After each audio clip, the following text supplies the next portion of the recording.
party animals. Sorry, I had it on another tab for a second. I was like, why is there an echo, damn it? I got my Dr. Pepper cream soda. What's cracking, fools? Welcome to another Lefty Live.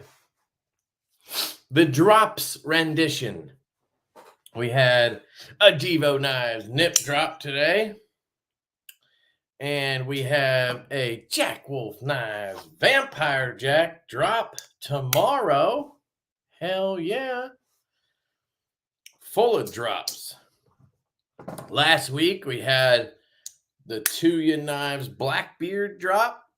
We still have some of these available. This is a really cool slip joint. It's got a really weird half stop. It's got like 3 of them. But I figured it out. You just got to push it till it stops. And then you can pop it down or open it up. Very strange, but I actually am really enjoying it. And I love the finish on this thing. Look at that. I still don't know the steel. I need to look that up.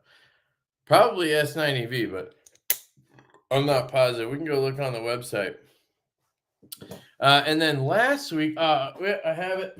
I specifically brought my little valet case in here so I could show you.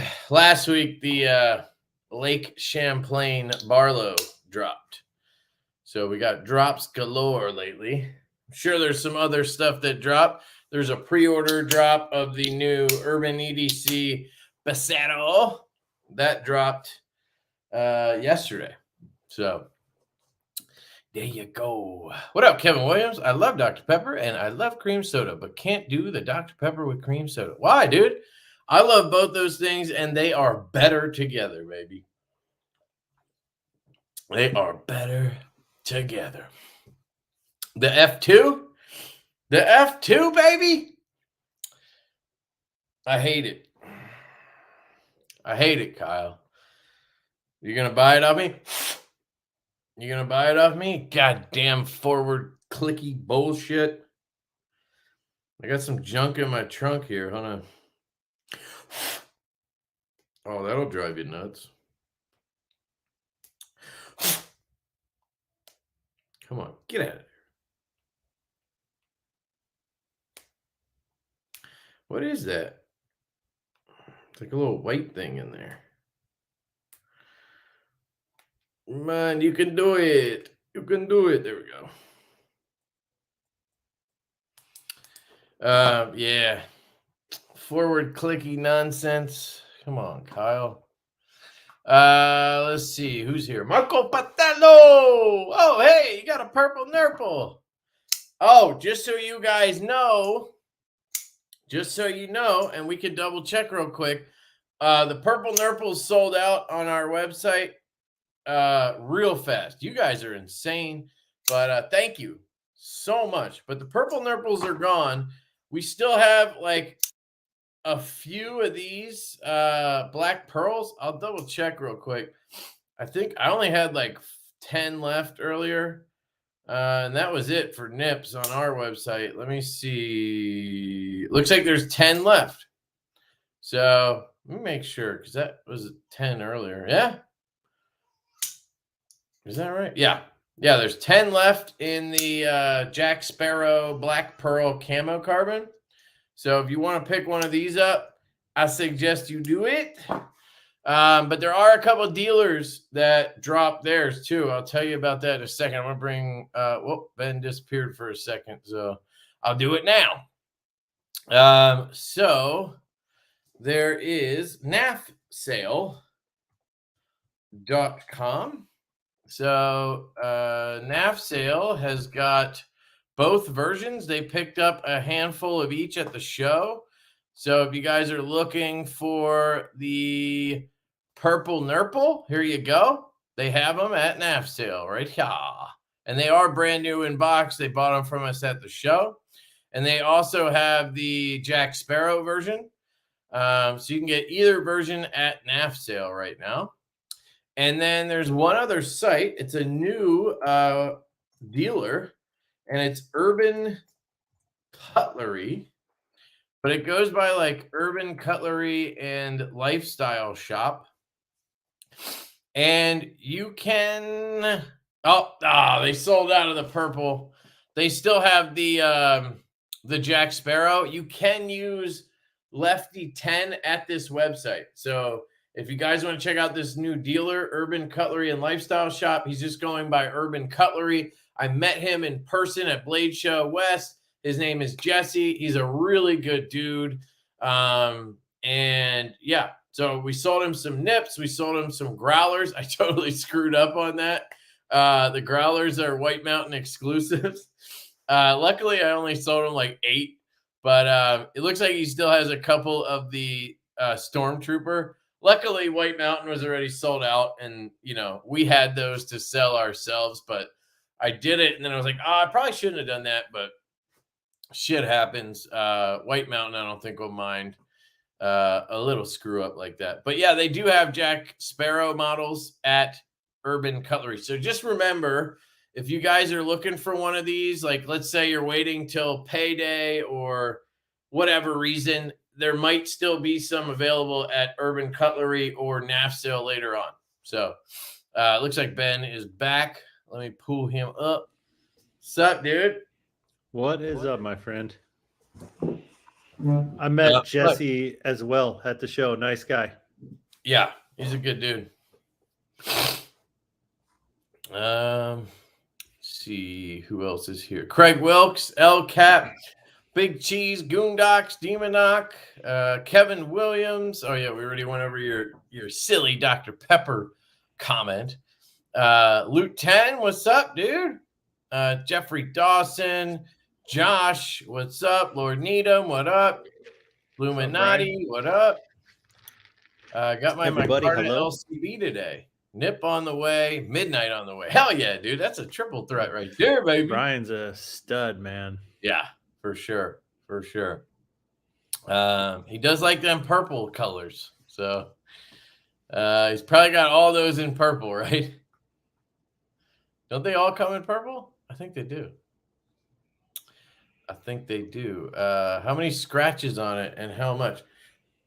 There's no scratches, and I was just kidding, dude. I fucking love this thing. I already hunt. I have officially or successfully hunted down an Okluma DC0. So this was the gateway, and I have confirmed I do like this size of a flashlight.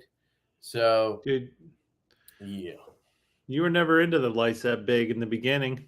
No, I wouldn't go near anything above the 10440 size, which is like a AAA. But exactly. I think I showed you my Okluma in the very beginning of your flashlight journey. You're like, not too big. Yep, I had one. I guess a year and a half ago or so. I had one when I was trying to get one of these, and I couldn't. And I just was like, damn, it's too big. And I hated that forward clicky shit. But I just, I've actually spent time with flashlights now. And I got this one from FocusWorks. Dude, this thing's $185. And a custom fucking flashlight in aluminum. It's awesome, dude. Titanium clip.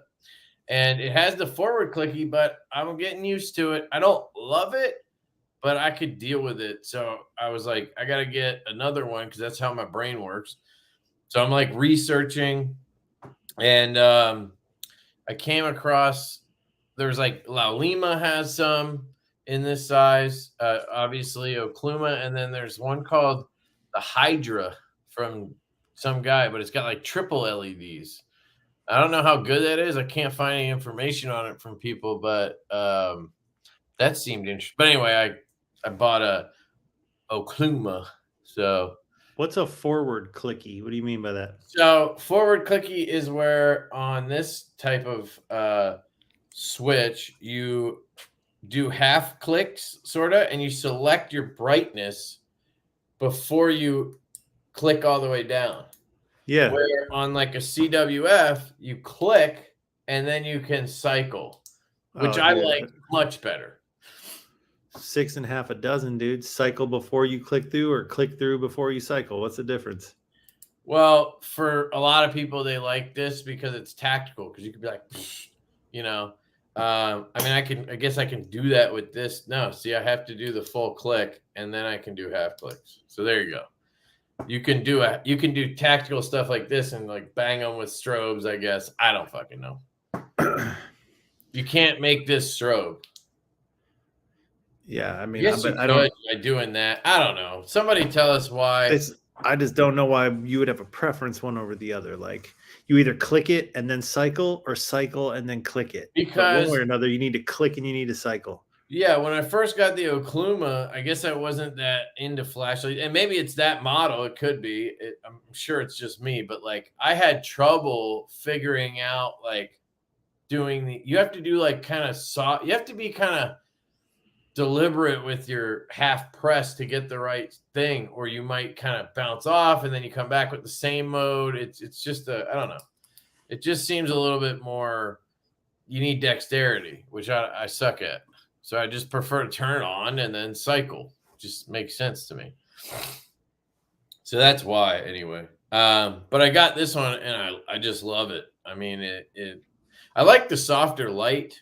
And then I like the battery seems better, obviously. And I don't know.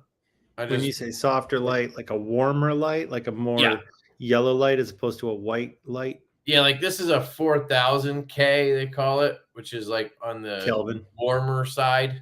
And then this is 5000 K, which is like on the cooler side, I guess you would call it. So this has like more of like a bluish light, where this has sort of a yellowish light. I guess it's hard for you to see from there, but no, I've had flashlights that kind of span the range, and I think at nighttime, if you're just trying to use it to light things up and you're not trying to wake yourself up as much, those warm lights are nice. But if you're trying to like really see what's going on in the room, those really colder lights, those like white lights are nice. Yeah, it's more like HD light. Yeah. It's like what we want for like stuff like this. Like live streams and shit. But. Yeah, right now my light looks warm and yours looks cool. Right. I grabbed the all black one. Sick, dude. Yeah. So traditionalpocketknives.com still has, pretty sure he still has some. This is the all black version, black tie, Blackwash S90B. And you can use code TPK NIP and you'll get 10% off from this bad boy.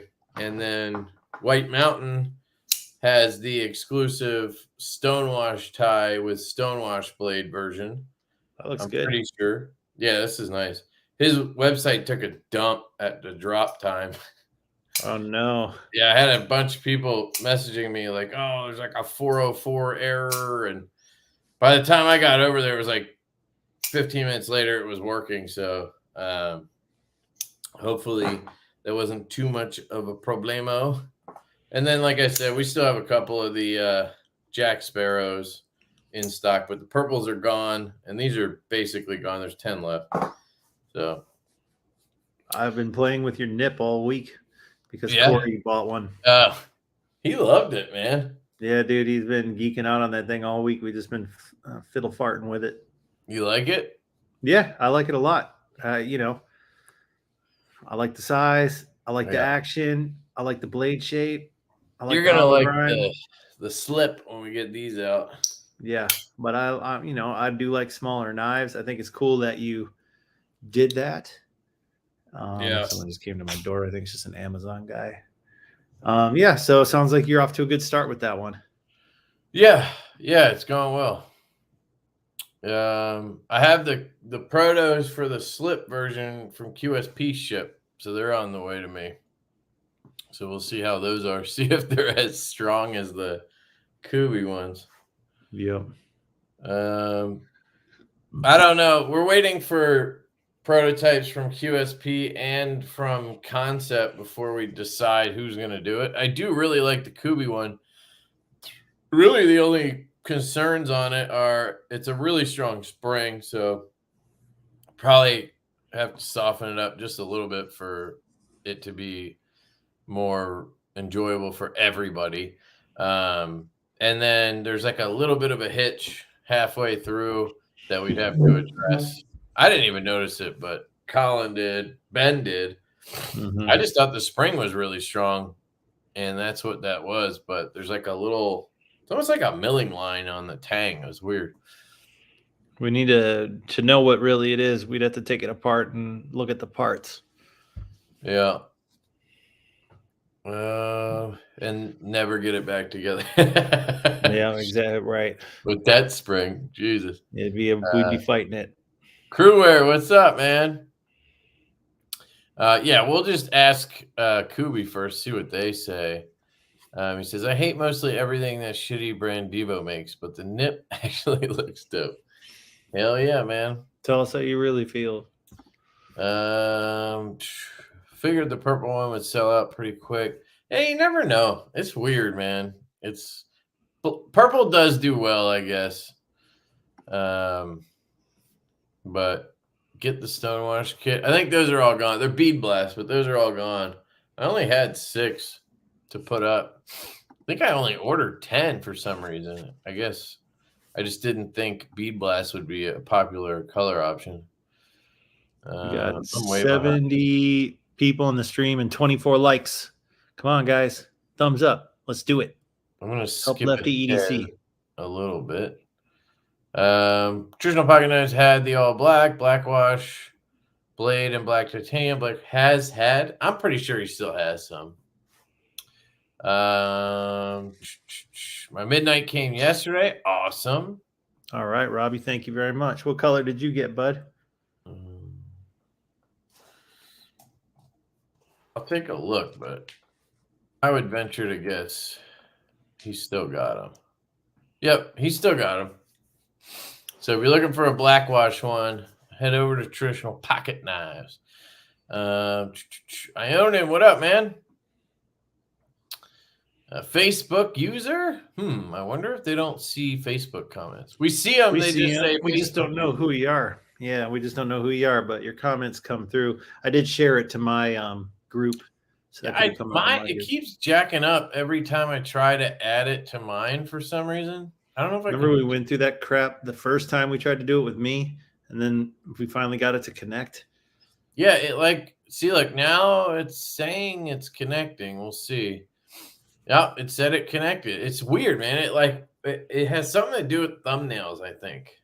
Facebook just doesn't like my thumbnails. You're welcome. It's because you put glue all over them, dude. Yeah.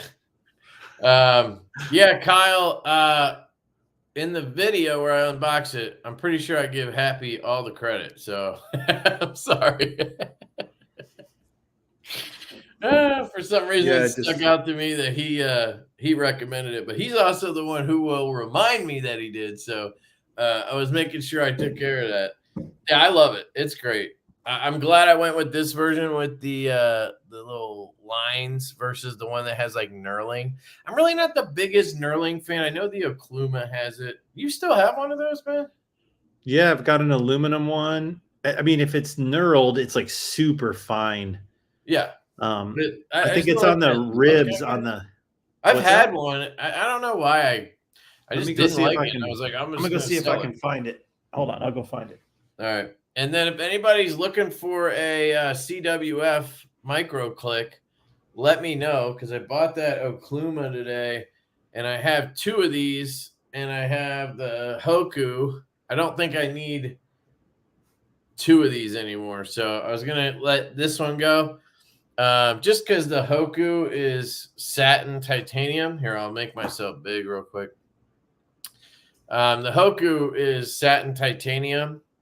So I figure probably best to keep the black DLC one.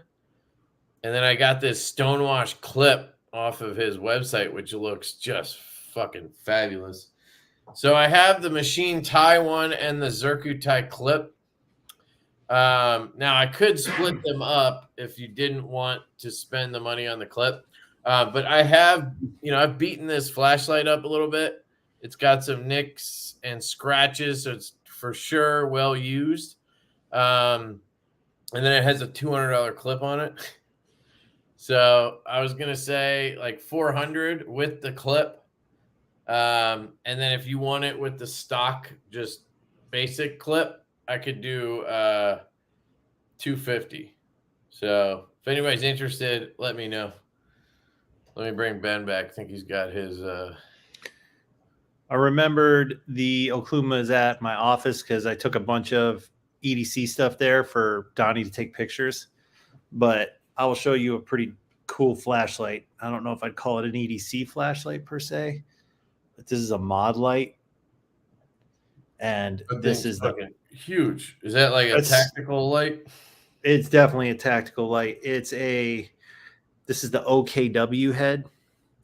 Dude, this thing is like a spotlight. It will throw a tight beam, like 200 or 300 yards. It's sweet. And we went to the Grand Canyon for my son's birthday. We did some camping, or should I say glamping, if I'm being honest. And having this thing on the campgrounds, and I could like see across this whole property and just light up people's tents. It was really held its own out there. But this thing gets hot fast.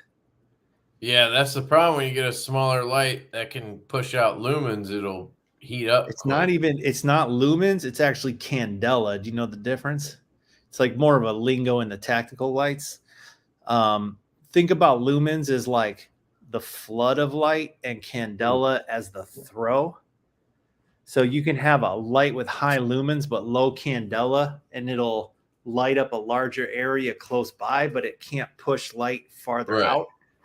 And if you have a light that's high candela and low lumen, then it throws like this tight beam way the hell out there. And it's all the lights I've ever owned up until this one were high lumen, low candela. But wouldn't that all be like affected by the like glass and the way that it's all in the head, right? So like you can, it's the way the reflector is shaped and everything, right? And this it shouldn't affect if it gets hotter. I think it would get hot either way. Based on the power that it has. 100%, it gets hot either way. I wasn't trying to link the two. This light gets hot because it sucks a lot of juice out of this battery. This is a 18350 is what this thing takes. And they make some that take two 18350s. They're not any more powerful. They just last longer before they die. Could you just put an 18650 in there then?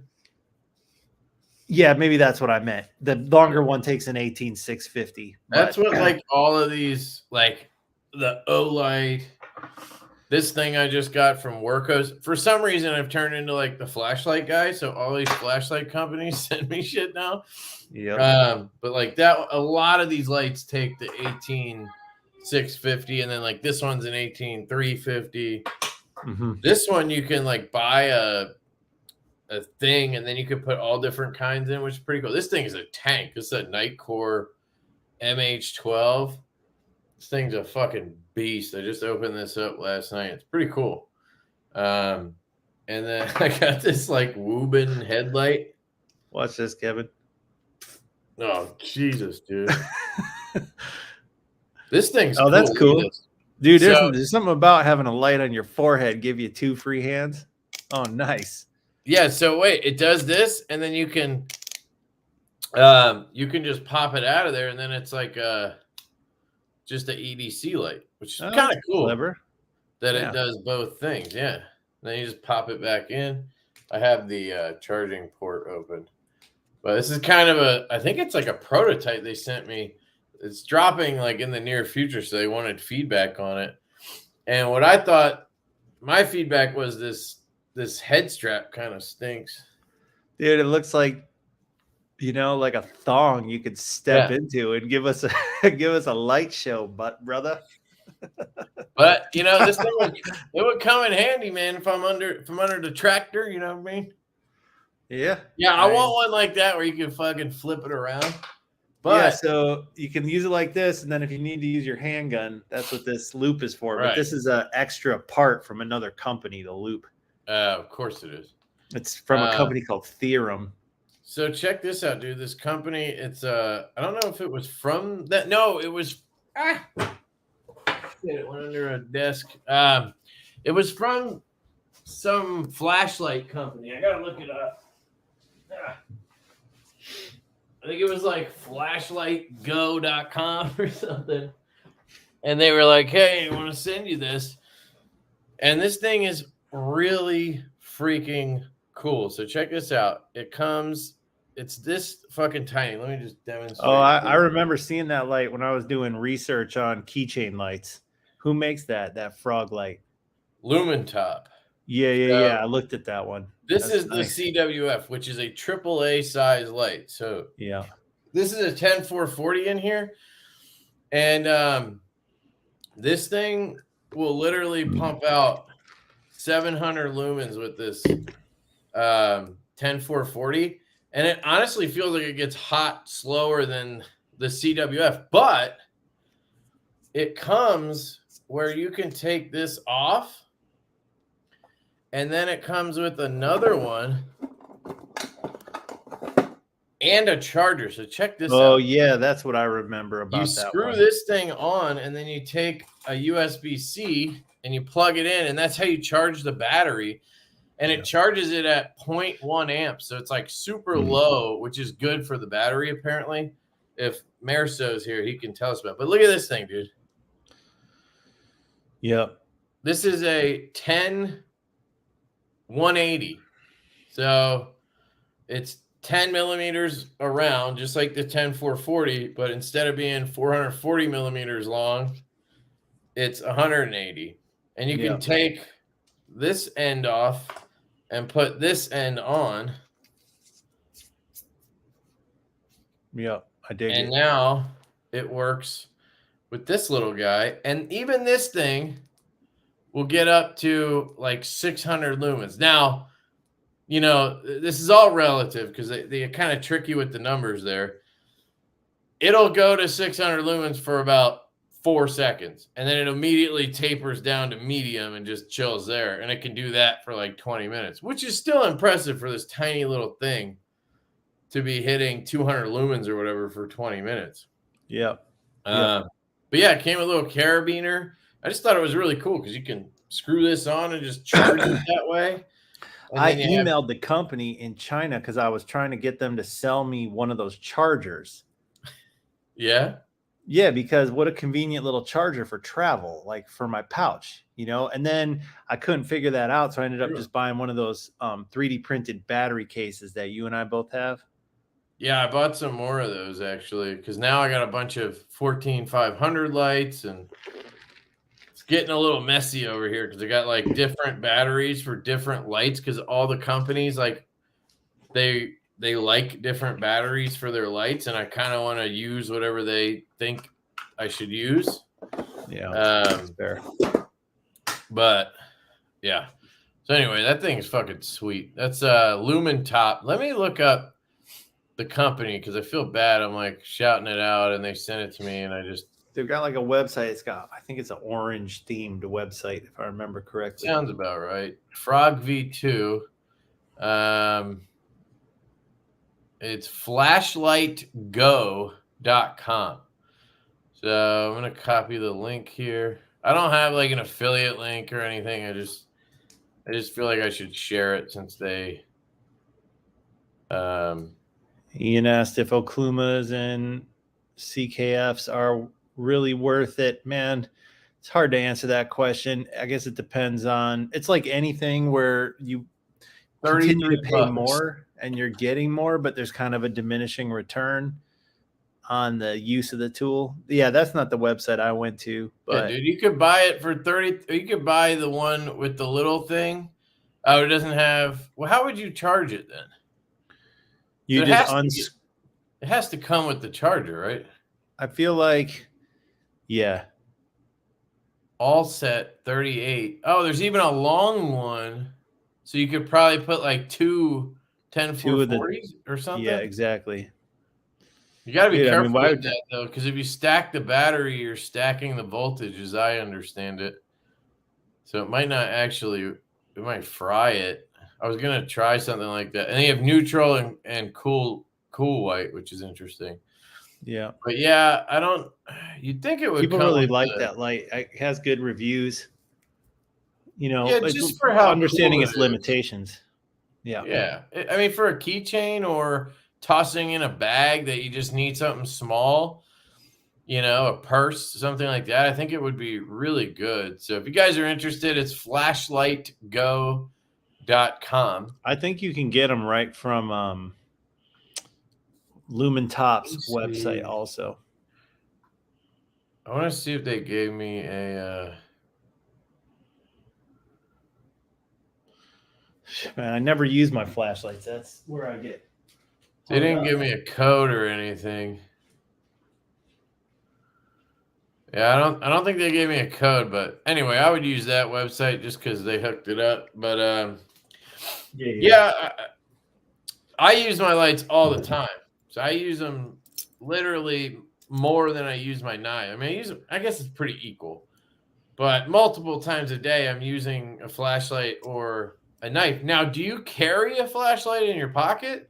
No, because I don't use it, and I mean around. Would you? That's the thing. No. Like, I didn't think I would, and then I started carrying it, and then I use it all the fucking time. Do you use it during the day? Yeah, I use What it for? I don't know. It just randomly happens where I'm in a room that doesn't have light, or I need to look under something, or I'm trying to I don't know. I use it all the time, and then at night I use it a lot. Truthfully, I always have my phone in my pocket, and I would just use that if I needed something, the light on the phone. I know it's I never think to not use my light on my of me. phone. I use that all the time. If I didn't have a flashlight on me, I guess I would probably think that too.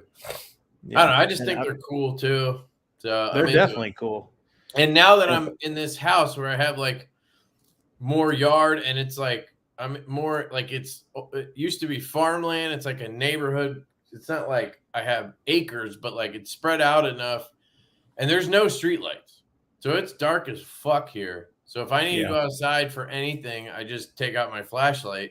And that's when I realized the 10440 just didn't seem like enough power and battery for me, because when I needed it, I'd have to put it on high, and then it would fucking start we were looking at something around my house, and one of the neighbors you got a flashlight? I was like, yeah. He takes it out, turns it on. He's looking around, and after a minute, he's like, dude, he starts handing it back to me. He's like, dude, this thing is hot as fuck. I mean, it was literally burning him alive.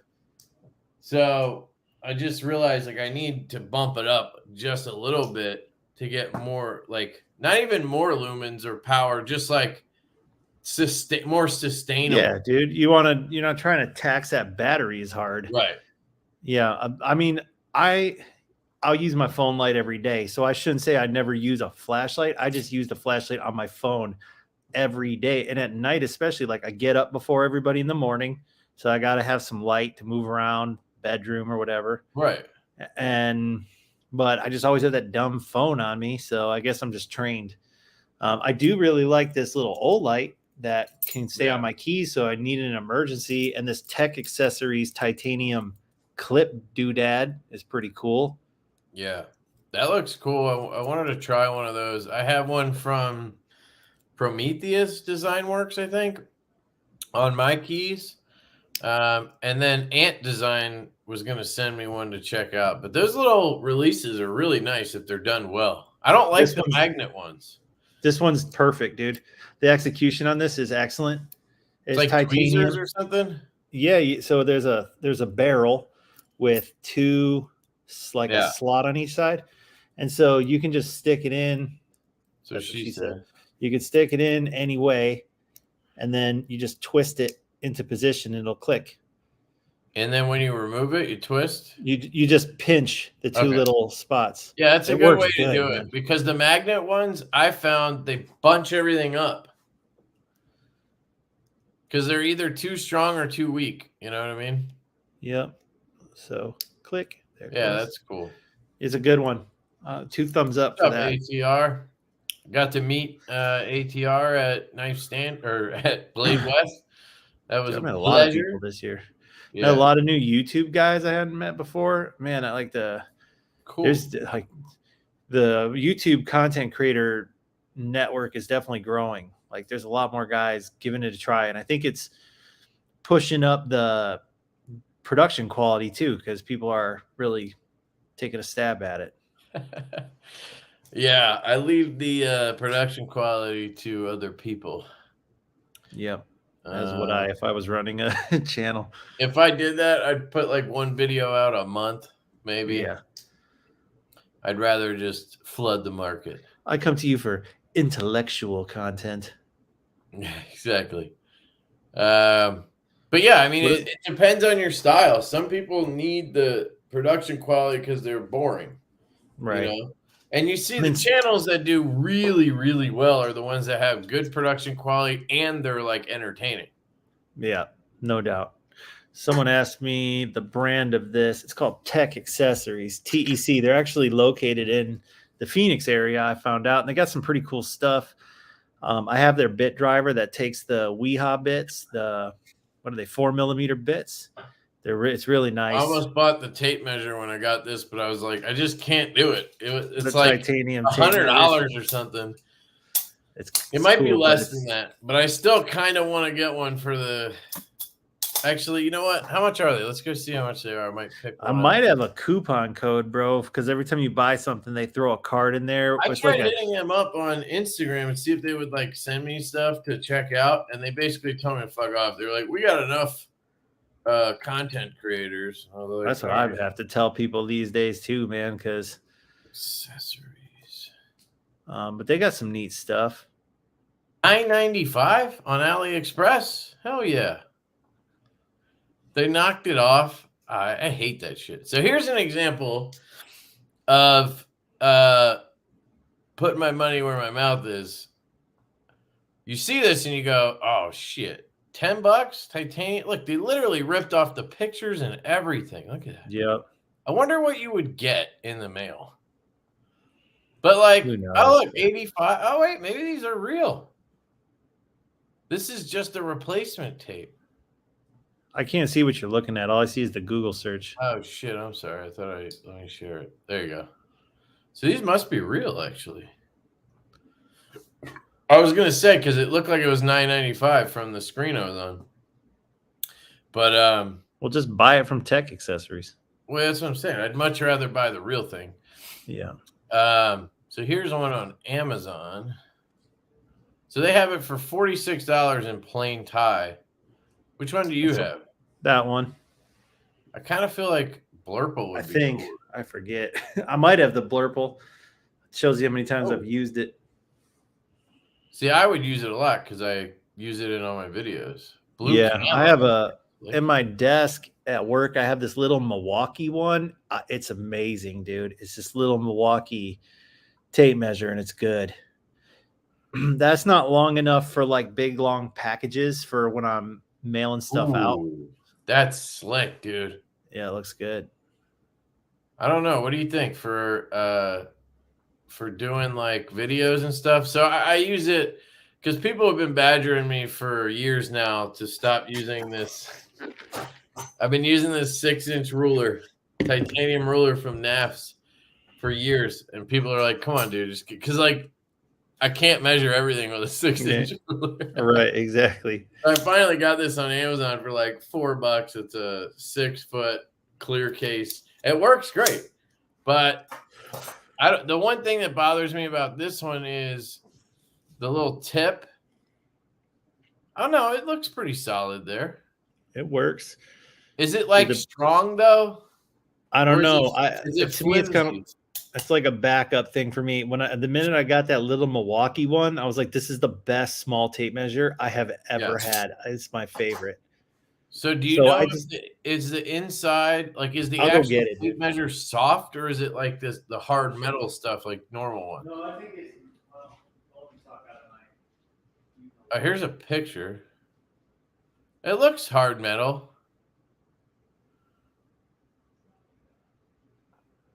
I just wouldn't want it to like be loosey goosey because then it's useless for me. No, I don't know. Jordy, I haven't really talked to him before. I keep confusing Oscar every time I stand up. Wait, did you go get it? Yeah, I did. Dude, this thing is small. So just to give you a sense of size, right? Let me get rid of this. There you go. This is a little sample size of Wicked Wax. Yeah, I have Okay. one of those. All right, look at this. Oh, shit. Dude, it's small. Is it 3 feet? See that? Yeah. Does it only do 3 feet? No, excuse me while I whip this out. So, first of all, Yeah, it's pretty soft. yeah, it's flexible. It's sheet metal. And there was 31 inches. It ain't, yeah, I can probably, there's 34. I almost don't want to force it. So it stops at 36. Yeah, I don't think that, I mean, it would work. I wouldn't, sure, but it's more of like in a pinch. I like me. this better.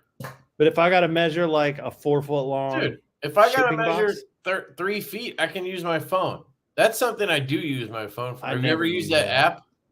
I think you told me about that. You like take a picture of it or something? No, it's called the Measure app. You open the app and then you can literally just click a dot and then drag and click another one. It'll tell you the distance. It's really good.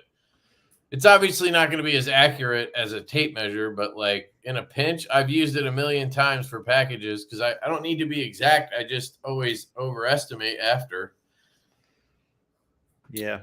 But yeah, I got that. I use it. I like using a tape measure. All right, so you carry a tape measure. I carry a flashlight. I use my phone for a tape measure. You use your phone for a flashlight. Got it. There we go. We're evened out. What up, Donnie? Did I tell you that? Oh, Donnie's here. Did I tell you that we got the screw out of this thing? I should say Donnie got the screw out of this thing. What is Remember it? I told you? This is my Audacious Concepts. No, I don't remember you. What it got? Oh my stuck? God. Oh my gosh. I know I told you about this. If I didn't, I should have. So I had a screw. Oh, you did. That's right. Yeah, dude. I got stuck to the magnet and it was perfectly in there. Like perfect. How did a screw get in there? It was a steel screw and the head of the screw got stuck to the magnet and the diameter of the screw head was like exactly the diameter Why of did this you put a board. screw near the... I don't know, dude. Same reason people put their tongue on a frozen pole. Sometimes you just do stupid shit. You know, Right. I don't know. I can't answer that question. Answer. But I couldn't get it. My wife couldn't get it. We were trying to super glue like a toothpick to it and pull it out. We couldn't do it. What's up, and then, Cole? dude, sadly, I do watch my phone in the shower. What a weird, terrible habit. I do it too. Don't worry. Oh God, we're so. I don't now though because my shower is so small. We're gonna redo our bathroom and put a walk-in in, but like I can't use my phone in the shower now. It sucks. But I'm so used to doing it. I used to take like 30-minute showers. Now I take 4-minute showers. Right. Because I'm not on there, you know, like fucking watching YouTube and like answering comments and shit like a weirdo. Yeah, dude. How many people got their phone in the damn shower? It's so wrong. V2s are in production. I have been trying to get Best Tech to get them done before Chinese New Year so we can get them out to you guys real early 24. We'll see if that happens. So far, they say they might be able to do it. So I met Jens Anso at the show and I spent some time talking to him. He designed this thing. Yeah. You know, and I met him. Where did I meet him first? Oh, in the hotel lobby. Right. So I was talking to him in the hotel lobby and then I saw him at the show and said hello. And then he came by the table and he was looking at all my stuff and he's designed slip joints before, I'm quite sure. Yeah. Well, he does like double D10s. Yeah. The Monte Carlo is one of them. That's right. But anyway, I like that dude. I like his designs. I think he's an OG for sure. He's an OG. He's like a pillar of the community, right? So anyway, I was like, hey, wait a minute. I got to show you something. And I busted this thing out and his eyes lit up, you know? He was like, oh, this is my favorite driver. I'm like, mine too, dude. He's like, I designed it for them. Favorite. He gave me the whole story. Yeah. What was the story? He likes that sometimes you need to be able to put more torque on something. And so this barrel lets you do it. Yeah. Yeah. So I think it's I have the practical. I have these two in the same thing and I use them, you know, simultaneously if I have like T6, T8. And this just grabs your fingers so much better than this frag pattern does. Yeah, I So when think I that one need was torque, designed to look good. this will start to slip a little, and this will really bite, and I can get good grip. And if I can't do it with the Anso driver, I go to the Weehaw Stubby, or I go to my little finger bit from Skiff. Do you have one of these? He sent me one. Yeah, it's fucking Yep, awesome, dude. Test it's it good. out. That Tech Accessories bit driver is really, really good, dude. Yeah, it's a 4mm, so it's useless. I know. To me. I got this is my pouch set up. I keep it in Thanks, my backpack. Cole. I know I'm But late. then I also have in my desk drawer at work, I have my Weehaw bits in that driver. So I'll just use whatever I feel like using. But man, you can get your hand on it real tall and then your fingers come down and it's just like, it's good. Nice. And I actually took that crazy bearing out of it, dude. I have the one that just spins for like 3 minutes in that Tech Accessories thing. I bought that extra. I bought that bearing extra, and it was driving me crazy because it just wants to spin. This is the 5.0 Anso tool. Yeah, I've got that one too, and I never used that one.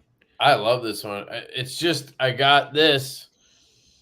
Get Good Screw gave me this, and it's super fun to fidget with, and it's a great driver. I love it. So I can only have 2 out at once. So normally I had the 2 Anso drivers out, and this is a perfect backup when you're doing like T6s or I don't know. It works great as a primary too, but I always I'll put the smaller bits in this one. I'll actually put this one back out. I love having those 2. Ghost Malone got the new Zippo bit driver insert. That thing's cool. Yeah, I have one.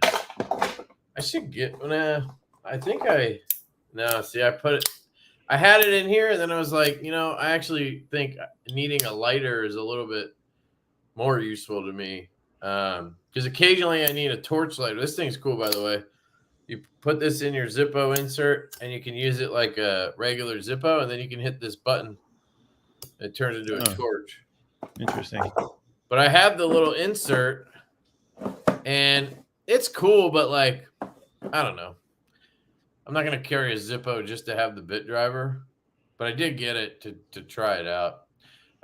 Yeah, we could talk, Mike. If nobody wants the CWF with the clip, or if somebody buys it with just the stock clip, then I can sell you the other one. Sounds like Colin's here. What up, Colin? What up? Mr. Colin, what's up, man? JackWolf tomorrow? Hell yeah. All right, right on, Steve. Which color are you getting, dude? Yeah, I wanted to pull up the website and go over the versions. Do it. I messaged about the flash. All right, I'll hit you up after the live and we can chat. So the one I have is the dark matter red with DLC, and I'm so glad I went with this version. I normally go with belt satin camo. And I don't know. I brought my whole case out here so I could, if I needed to grab anything. Luxury of having more space now. Yeah. The one I had last year was this one. And so I was like, I don't know if I need another carbon and belt satin. I have the option, and I thought these two would just go together really well. Dude, they do. They both got some red in the scales, but one's black, one's not. I mean, it's a great set. Yeah. So that's why I went with this one. And it really opened my eyes to the DLC versions. Because normally I'm not a DLC guy. I'm a Blackwash guy if I'm going to do DLC. But the way this stuff looks on the JackWolfs just works really well. I agree. When we started getting prototypes in the beginning, I was like, these look better than I thought they would. And it's one thing in pictures, but when you get them in person, they're really attractive in black. All right. So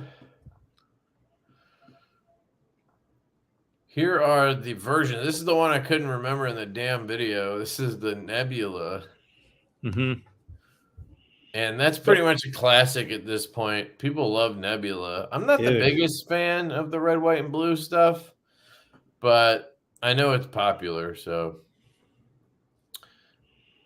that's the Nebula version. Then we have, that's a belt satin, I assume. And then we have jig tie hand satin. Correct. Which is you can pretty click the picture and get a bigger picture. Let's see. There you go. Yeah, that's some nice hand satin right there. Yep. That's a classy one. And then we have the one that I just showed you, dark matter red with DLC. Then we have a pretty much classic combination at this point, belt satin and purple haze. Yep. So all the purple boys will be on that one for sure. Never abandon the, the good old fashioned belt satin with purple haze. It's just a winner.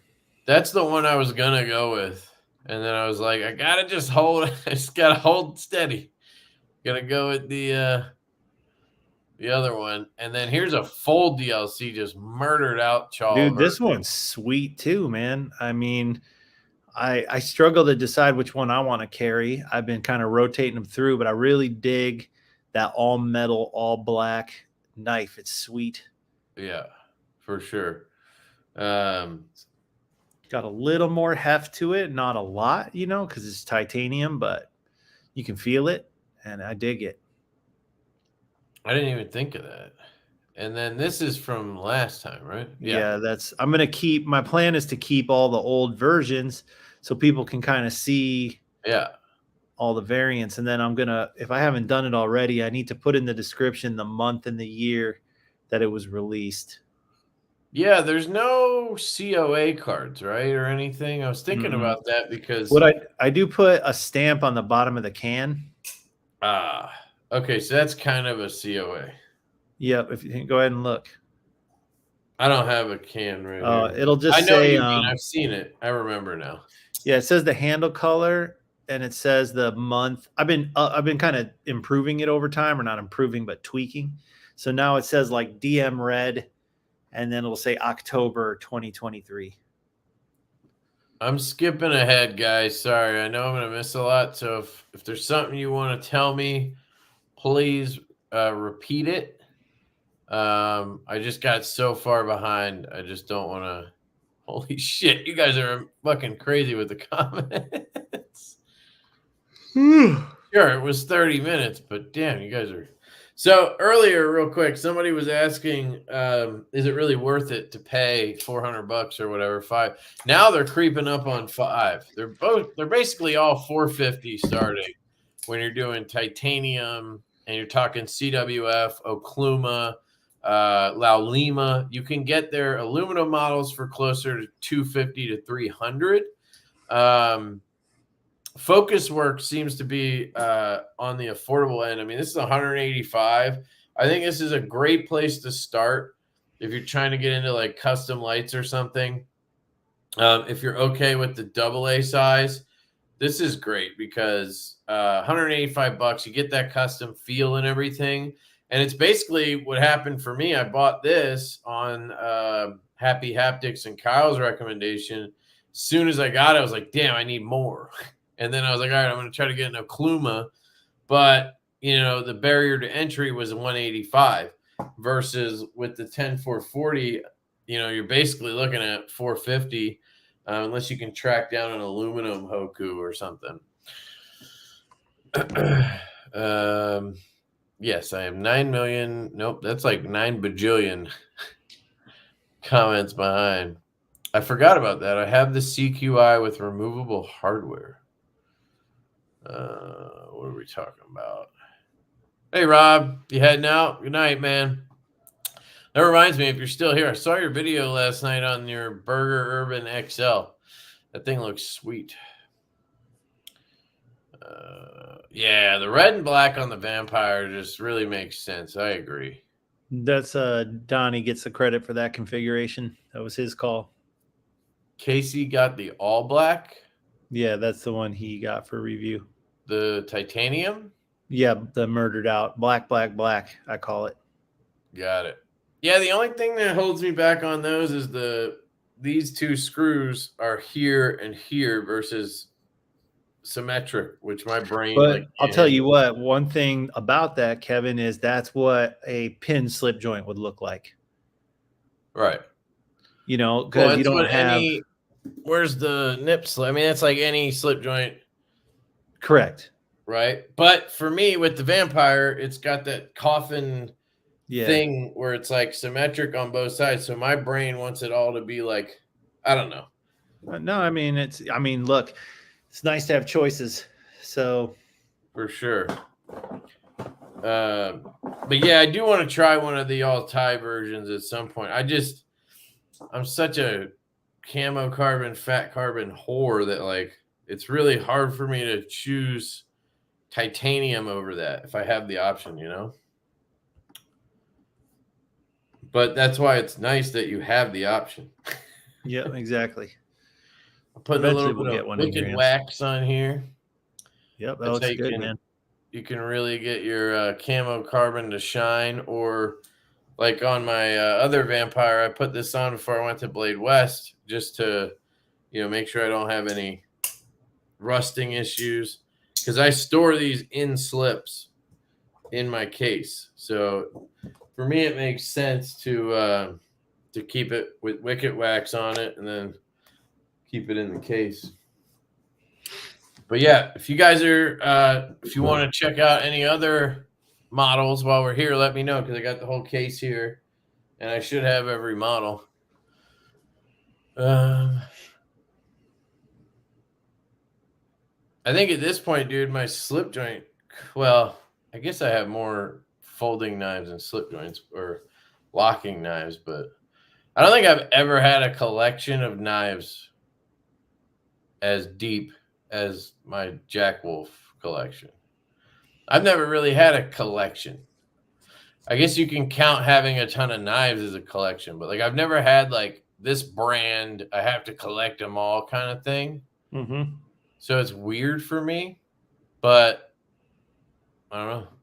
My brain just has never gone to like, I need to sell these or anything like that. Sure. And, you know, just so people know, you're free to do whatever you want with them. There's no strings attached when you get them. So if you wanted to sell them to fund the channel, you certainly could. And it wouldn't hurt my feelings. But just the fact you want to keep them, I think should show people that you dig them. You know, you dig them for real.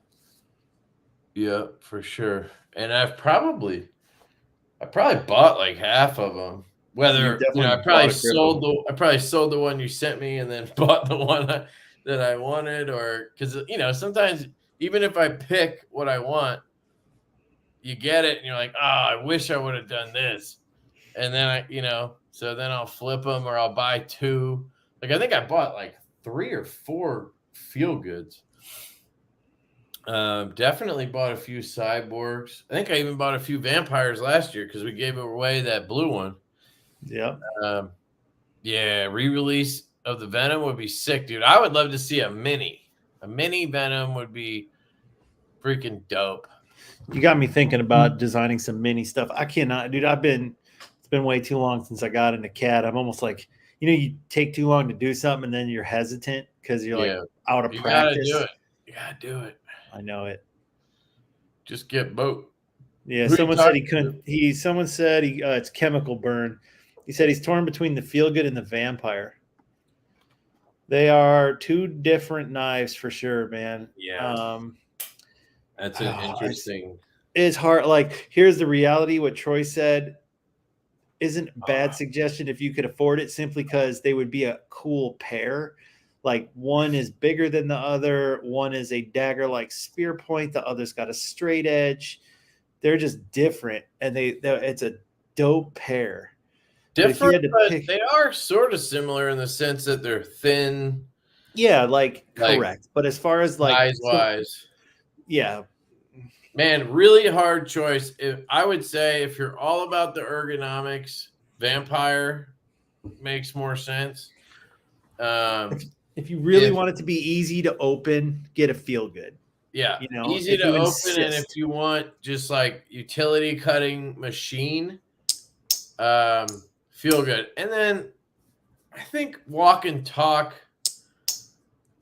The feel good has a crazy just hop to it, but the vampire has this really addicting way. I don't even know how to They're explain how. both pretty freaking good, dude.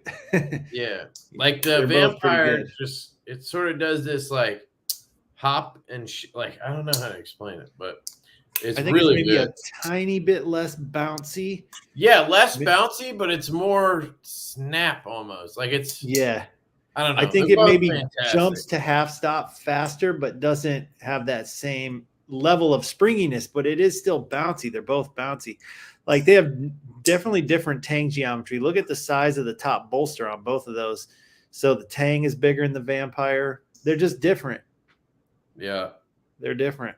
But you know, just you really can't go wrong with any JackWolf. I'd just say like listen, just listen to your heart, man. If there's one that's calling out to you, I know it can be hard to choose, but I think you'll be satisfied either way. Here we go. Please re-release the Gunslinger. Another Gunslinger. We're working on it, bud. Gunslinger. Yep, Gunslinger. That's 3 in a row. 4 in a row. I get it, guy. You know, the Gunslinger's pretty ambi, dude. It's not, doesn't have an ambi clip. Me and Kevin I'm have talked about that left-handed, verbatim. and So am I. the slinger, I mean, it's pretty hard not to.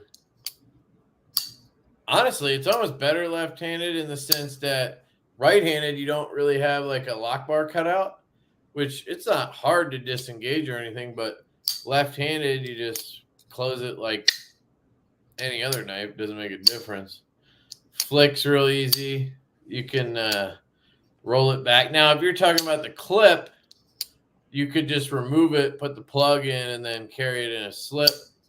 But yeah, no reversible clip. If you want to go back and watch some of the other lives, Ben's explained it a few times. Yeah. But yeah, the slinger, man, it's the only one that doesn't sit in the valet case. It sits over in the case because it's a locking knife, and I don't have a slip for it. I'm a lefty too, but I can ambi pretty easy. We all have to be able to do that. Yeah, Ben, who's the OEM for the Gunslinger? The Chinese OEM. They're in China? Oh my God! How dare you? $300. The Chinese government made it for a Chinese knife. Oh no, those are $350. $350 for a Chinese knife, Ben? You're crazy, man. Them are American prices. Did I ever show you this one? This driver, the lollipop. No, what is that thing, dude? Well, you can get it on Amazon. It's aluminum. I think it comes in steel too, but it has this spinning. It spins just as good as the Anso one, and then you can pull it up and drop it down, and then you get like an L handle. Oh, and it's also kind of fidgety too. There's something for everyone out there. Yeah, that's a wild one. You put that wax on the camo carbon of your JackWolf for storage? Why? I use it for the blades, but then I put it on the handles because the slips just like suck up the moisture on the scales and kind of dries them out. I don't know. I just like doing it. And then it also kind of conditions it a little bit. Yeah, kind of conditions the slip too. Mm-hmm. And it's just habit. And that way it can stay a little bit wetter when I pull it out. That's what she said. Holy shit.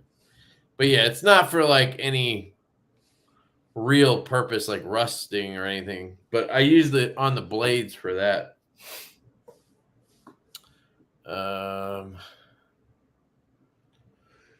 Gunslinger OEM QSP. Definitely not Riot because of the time produced. BDVS. Listen, bud, I don't share who the OEM is. I have non-confident, or what do you call them? Non-disclosure agreements, confidentiality agreements with them. It's not Riot. Everybody knows I'm not using Riot because I started with Riot at the prototype phase in the very beginning of the company. And I think everybody also knows Riot's not doing monthly deliveries for anybody for any reason. Right. And it's not QSP. I think you can usually pretty easily identify QSP's work. Yeah, they're getting a lot better. Dude. The one Austin just dropped is really good. It's like it really 90% of a JackWolf, but that 10% is, wide 10%. I don't know how to explain that. But it's just harder to gain that 10%. It's like anything. The details, Yeah. It's what it is.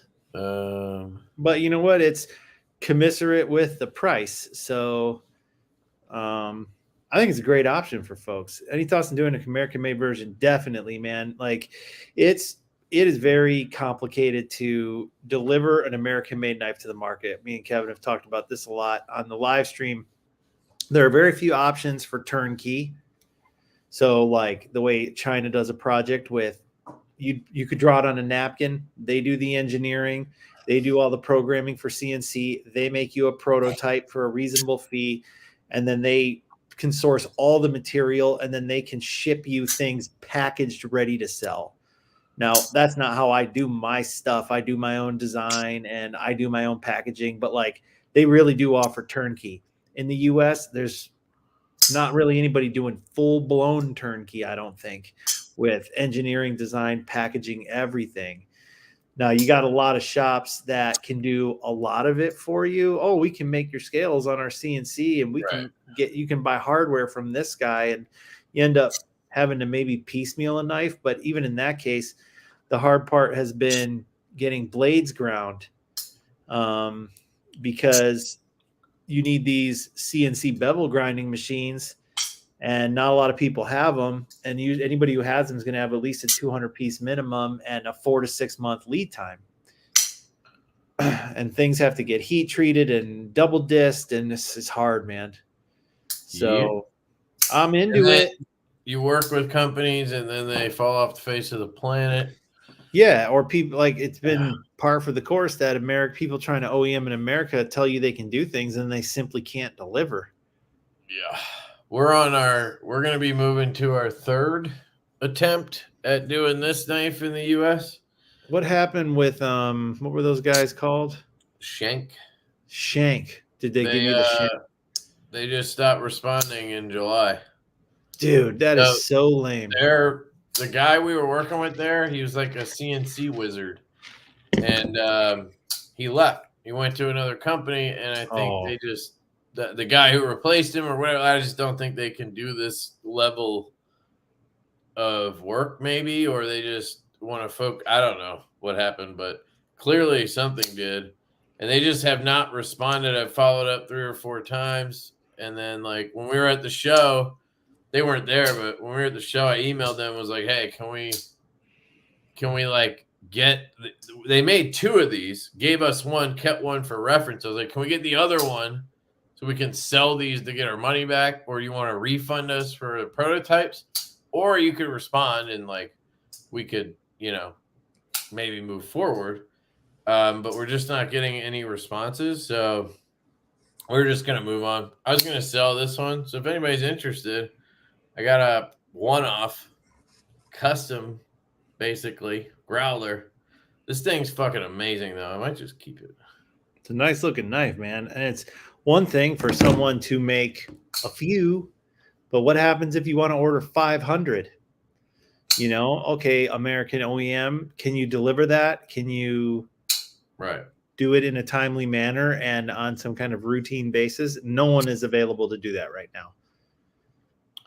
Yeah, the best way to be doing any type of OEM in the US seems to be A, own your own shop, and B, you need to be able to do the lockup geometry and do the last mile of things. That's where you're seeing a lot of stuff from like HMC. That guy's doing a lot of work with a bunch of makers. These guys are coming out with what they're calling I think they're calling them Mac models, where they're like Mac Doom that Efros did. Yeah, they're like basically mid-techs, where HMC, he does the parts and the handles and the blade, and then it gets sent to them and they put it together. They get the lockup right. They put the final edge on it. They put some finishing touches on it, and then they can sell those for $600 instead of $1,000. Yeah, But those are makers. Those are makers. Those aren't guys like us who are trying. Those aren't production knives. Those are semi-custom knives. Right. It's an apple and an orange. We're looking for a turnkey solution. That seems to be what's possible right now. The people who can do OEM, they don't, because they can't even keep up doing their own shit. And why would they sell to us at a 40% reduced price or whatever? You know what I mean? When they could, instead of making our 100 knives, they can make their 100 knives and sell them at full price. Like, it just doesn't make sense. Well, and that's exactly why you're not seeing them in the marketplace. Right. It seems like the way to go with it is to maybe do like a collaboration, like the stuff with Tactile, where people are just, it's their design and then they're making it, but Tactile's paying them probably a small percentage, where OEM is completely different. Correct. So they're just like paying royalties on a design's totally different. Right. I don't know. A true OEM project is, it's unbranded. It's a white label. Thanks, Mikey. Appreciate it, man. Hey, Mikey, what's up, dude? His content's what I really think? Good. Yeah, that's one of the guys I met that I was talking about. I think we'll see it eventually. I think we'll see some US OEM. I think someone's going to figure it out. Yeah, you just got to hope somebody comes along that has the passion for knives and the money to put it together. Because that's where, people who have the money to build these shops, they realize pretty quick, well, I can work in the aerospace market or whatever, and Correct. I can make way more money, probably easier than making knives for people. Like, it just doesn't make sense. We've been through this. It's been, at least for me now, it's been years that this has been a conversation, and really nothing has changed. If you want fixed blades, that's possible pretty easily at this point. But, like Ben was saying, delivered product OEM is just not,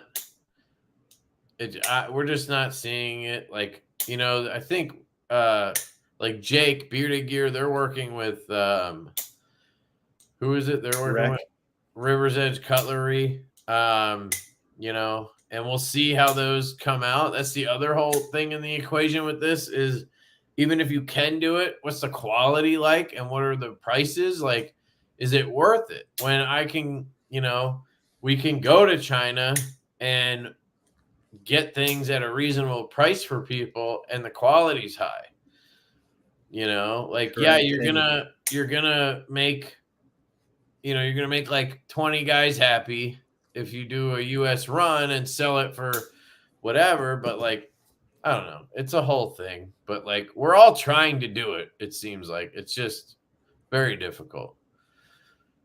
Yep. That's a fact. Yeah, that's what I was saying, LCAP. Picking up a gunslinger.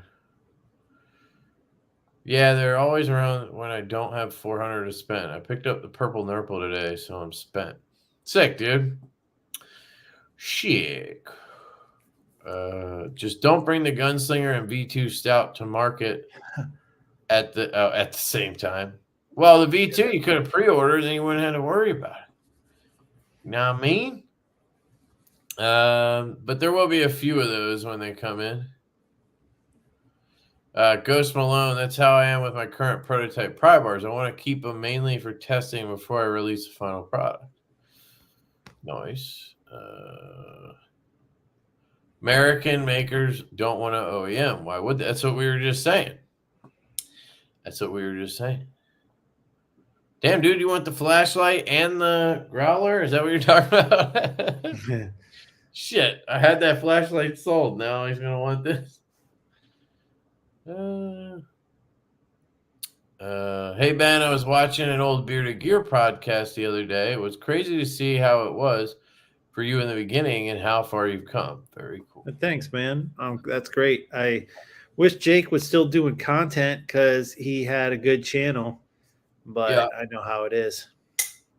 Yep, Jake has fallen off the social media train. Yeah.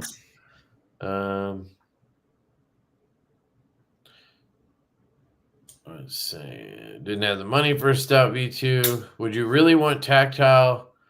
No. So I wasn't saying that. I was just saying it'd be an option. I would test the waters on it, but yeah, I mean, their QC is just questionable at this point. I really like the guys over there, but like, yeah, you really can't buy one of their knives for like a year after it releases, because they kind of use the community to work through QC issues. Dude, I'm at the point where a USA made JackWolf will probably come from me. If I can get enough investment together or have the balls to go out and fundraise, which I don't ever really want to do because I don't want investors, but to build the shop and figure out how to make shit myself. Cause I believe in myself. If I put my mind to something, I can do it, but I've got to get the existing kind of infrastructure and get some more personnel eventually so that I can free up some of my time to grow that type of part of the business. And it's just too soon. I haven't even been selling knives for 2 years yet, So, they're more of like a 5-year thing for me, like get 5 years deep and then see about, gosh, dude, you spend $1 million real fast. Yeah. Between the space and tenant improvement and wire EDM and CNC. You'd have some massive monthly payments. True, no doubt, machines, dude. It would start immediately and it would just be sucking you dry. That's what she said. And you would have to be pumping out fucking knives, and people would need to be buying them, and that's the tricky part because your price is up now. You gotta pumping out quantities, and you gotta be selling them, and that's where I think these companies get stuck making the same fucking knife over and over and over. And that's one thing I love about the way we're able to do things using overseas manufacturing is we can focus on the designs and continuing to bring out new shit. And I get bored real fast. I don't know about you guys, but I like having a new knife come out every couple months or every month in that case, and if they were made here, if we were making them or whatever, you would get stuck making the same thing and just fill in the market until people don't want it anymore. And then you move on because you're investing all this time and money into all the, facets and fitments and everything that go into one knife that it's crazy how these OEMs are able to just shift on a dime and like pump out a whole new knife that fast at the quantities they're pumping them out. Yeah. So that's another benefit to it is like we're doing smaller runs, like with Divo stuff, we're doing something around 500 knives on these runs, and we can just keep doing new knives at that pace. And it's fun to do it that way for me versus like, let's just keep making the same knife over and over, Mm-hmm. And some guys do that even with the OEM stuff. They just keep ordering the same knife. But for the most part, you see more variety in the brands that use overseas OEM.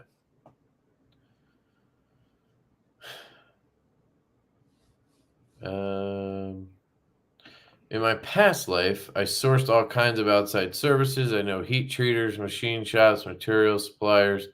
The grinders is what is jamming me up, but I'm sure I could figure it out. Right. So let's unpack that idea for a second. To orchestrate the communication, movement of goods, movement of money, documentation, the administrative, it's so much work to outsource all that manufacturing and processes to different people. And you have to quality control everything throughout the whole step of the way. It's not like, oh, I just send these out, they come back, I screw them together. Nothing ever works that easily. Right. So it's really hard to even I understand those services are out there. you know, we're talking anodization, we're talking blast cabinet, we're talking tumbling. Like if you don't have all that shit yourself, you're trying to outsource everything. And when you really break it down, there are so many damn steps in finishing a knife.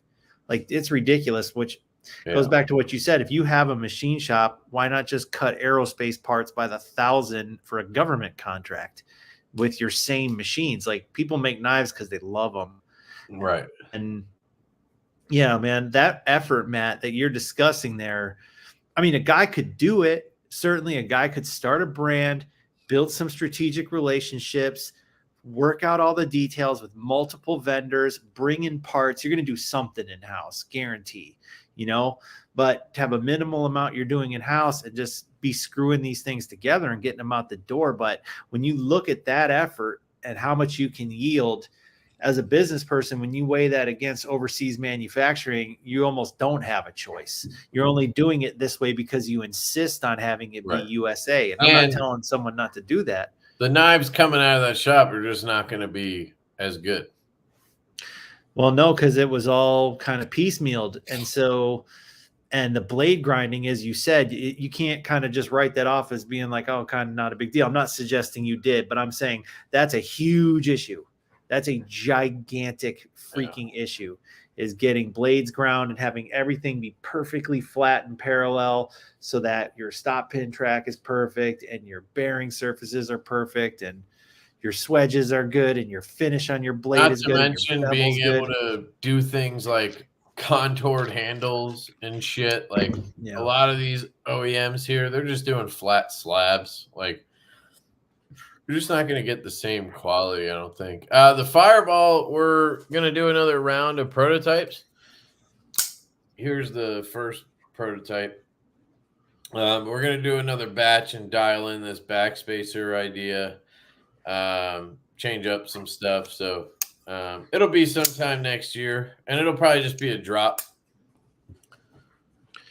Yes, someone asked if McNeese does everything in-house. I mean, dude, most people don't do everything in-house. I don't think he does everything, but a lot of it. You know, yeah, I suspect he does, but I don't know if everybody does everything in-house. We're talking, because there's like double disc grinding. Thank you, dude. There's not very many double disc grinders out there in knife places. They're super expensive. So there's certain processes.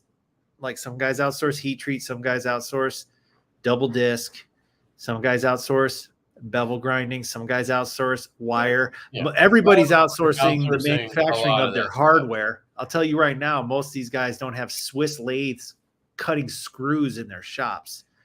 So 90% of them don't. They buy their hardware from tie connector.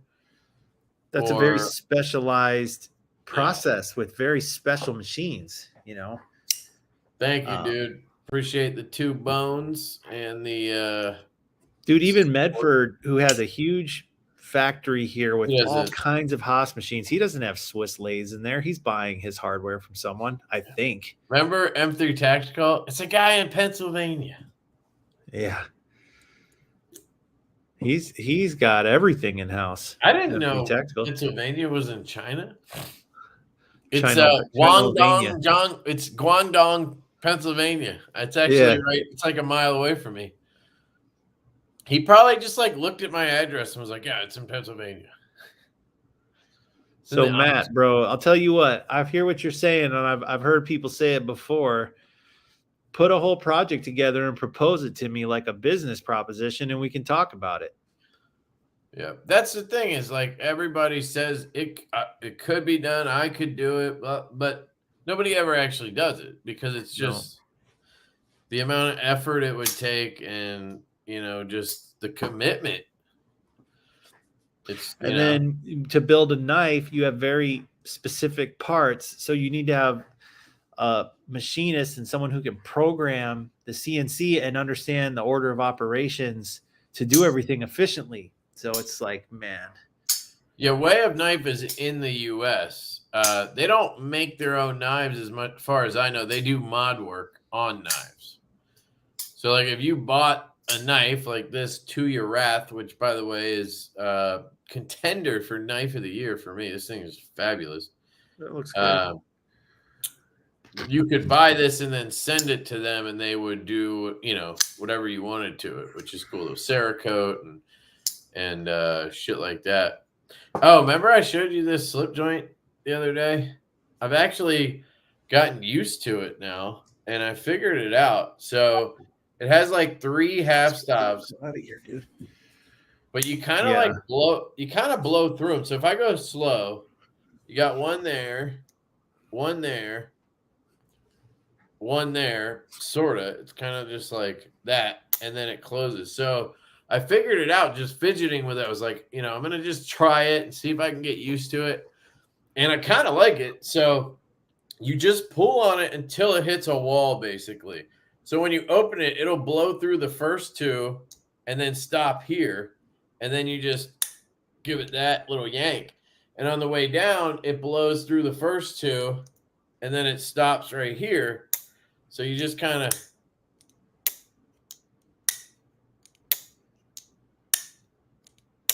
so it actually is kind of fun once you kind of get the hang of it. It's different, you know. I wouldn't say it's like my preference or it's like a great idea, but I kind of got used to it, and the knife is really cool in itself. So I don't know, kind of made me overlook that a little bit and get used to it. This is the Blackbeard from Tuya Knives. I'm, you know, Andy Theel, who I feel like he designed that thing. Andy did, or he had something to do with it. He's a German dude. He promotes some of my stuff that I send to Tools for Gents. So he said there's a European dealer this thing got sent to Europe and it's done well there, he said. So let me look it up. We can see Look at Tools for Gents. Where is it? Here we go. It might tell us when we find it.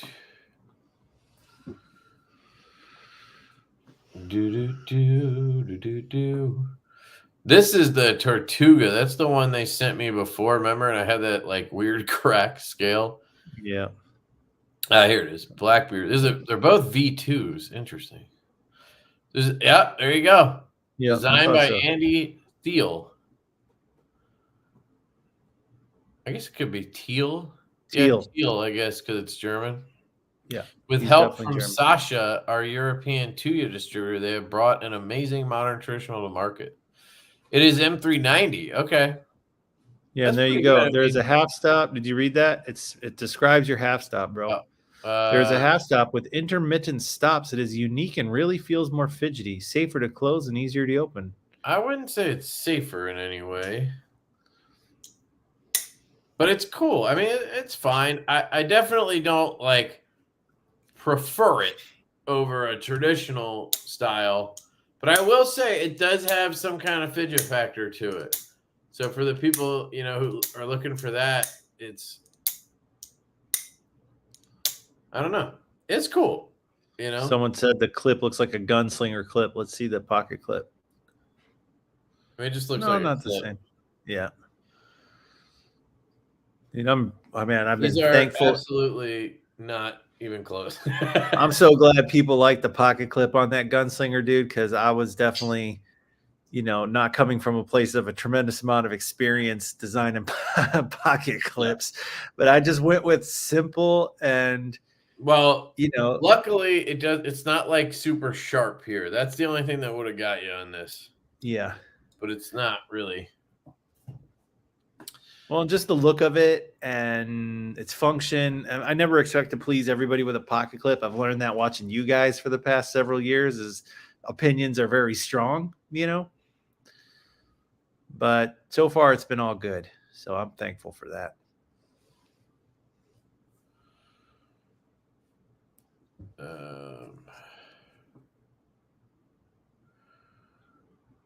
Oh, dude, I hit up Soul Built because I saw your Marksmith and I was like, they make a satin tie one? They do. And my brain was melting and I hit them up. I was like, is that new or what?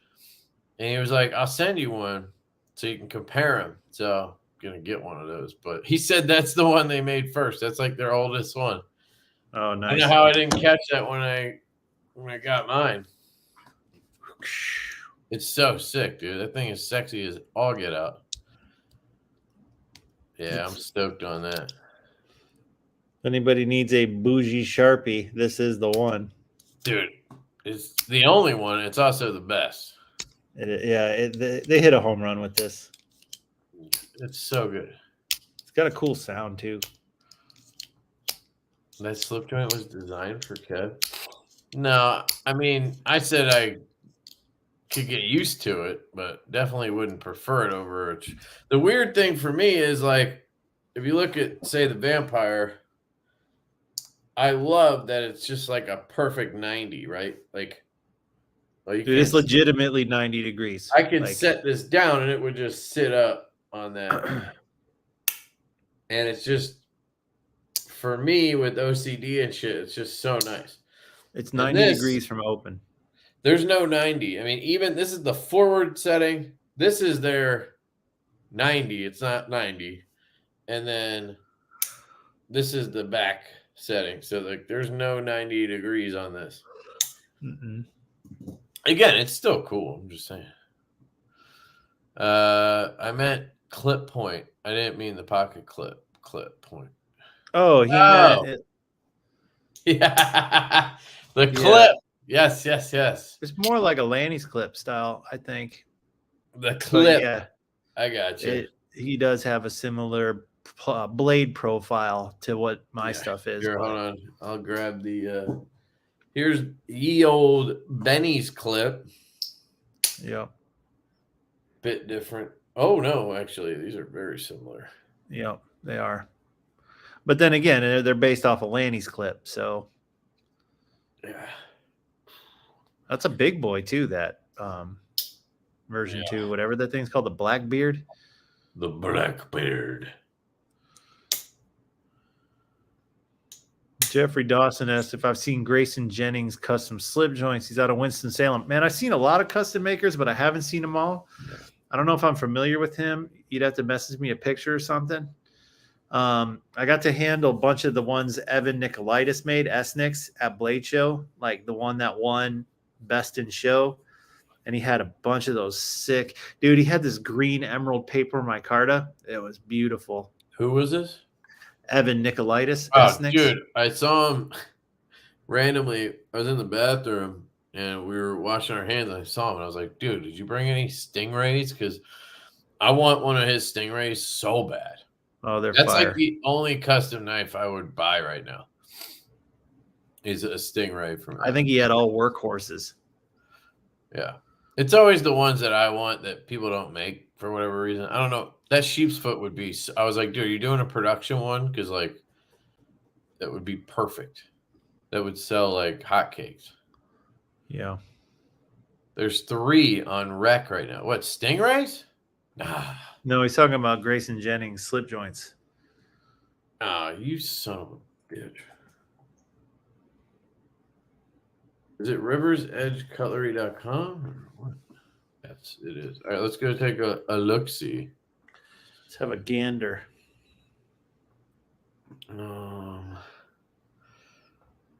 Jason. That's Jason Bourne. Jennings? You get that right? Oh. Grayson. Whatever. It worked. These are very traditional looking, except for the... Yeah, those are... Well, he's got dark matter blue, dark matter red. Yeah, but it's very traditional looking in general. Well, pin construction. Just grab one of those. Yeah. Doesn't do it for me, but it is cool looking. Let me see his nail nick. A little too rounded. It's a fuller, or it's a long pull. Yeah. Looks good. That looks good, man. $575. Now, is that steel or titanium? Because that's gonna be a steel bolster, dude. Yeah, see, that's what kills it for me. It really kills it for me on all the custom slip joints because most that dude's only 24 though. I mean, that's pretty cool. 24 what? 24 years old. It was in the description there at the bottom. I caught my eye. Began my journey when I was 14, so that means he was 2014. So yeah, 15 years old, right? Yeah. That's impressive. I mean, you know what? It doesn't hurt to support a young guy like that who's coming up, because if he sticks with it, his work will just get better. I mean, it looks really good if you're into the style. I'm just not into that like rounded butt style. That's all. And I don't like steel bolsters, but it looks really good. The satin looks fantastic. Yeah, it looks good. Yeah, for sure.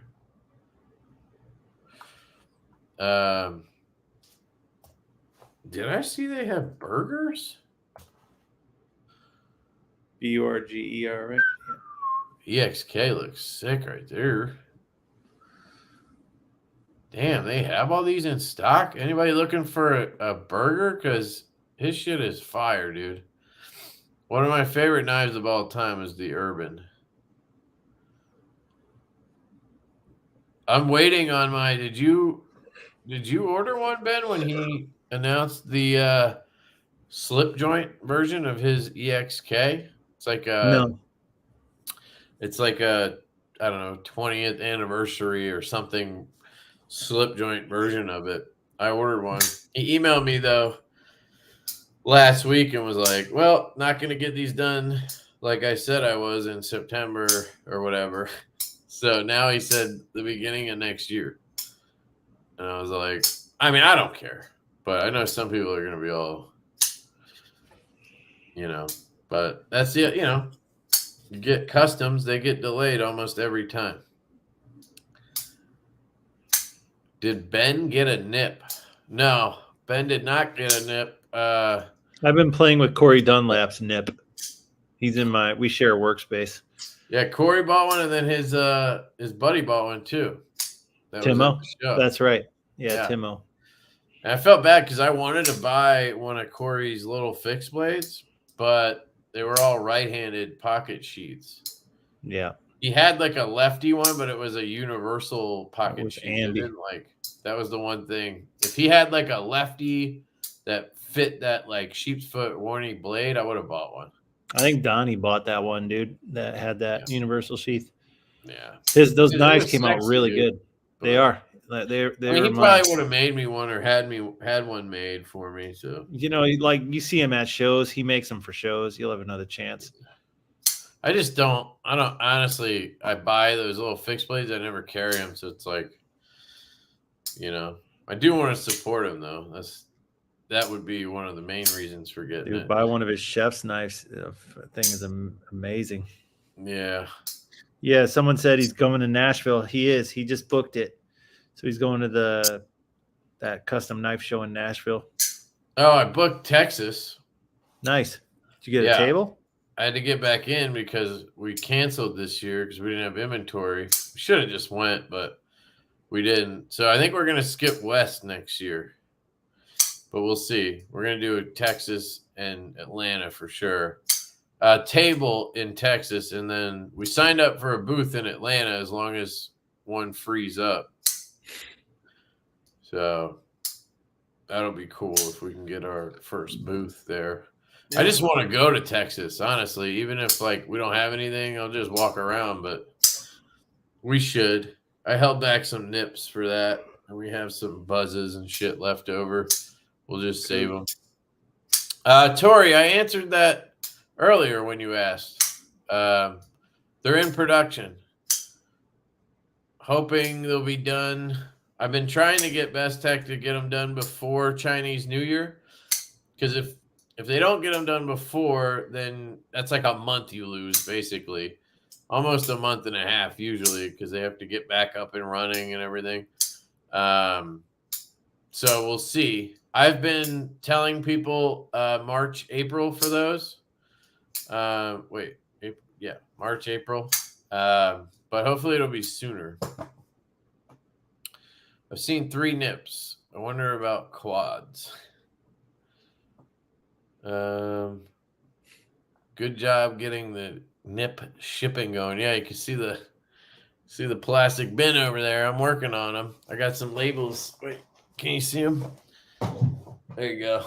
Oh yeah, look at that. I got to stack them. I printed out what was still in the system after I printed out like 150 earlier, and then trying to clear that out. How many we got left? We still have any left? Somebody go buy these Jack Sparrows. Now there's 9. 9? Got to start working on the Divo keg. Yeah, we thought about that. I don't know what that would look like a little tiny fat knife. It would be like an elephant's toe or whatever they call it. Buffalo fucking tooth or whatever. I just hate those knives, so, you know. I'll remember you said that just now, because in like a year, you're going to be like, dude, I got my first buffalo tooth. Yeah, that'll happen. I really love this thing. It's perfect for me. That reminds me, I wanted to give away one of my nips tonight. My nip's hanging low. Let me grab some other shit too. Is it in Milky Way Storm carbon fiber? No, it's in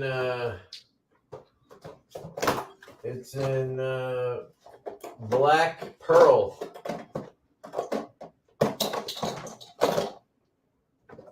Oh, this little thing. Forgot about this thing. How about this little titanium pen? Here, check this out. I'll throw this in there too. It's a little. We got 100 people in here. Let's get some like buttons, guys. We're only at 8. Oh, we're at 81. I'd say that's pretty damn good. But if you haven't done it, let's go. Little titanium pen. I'll grab some Lefty stickers. I'll grab a nip sticker. A nip stick.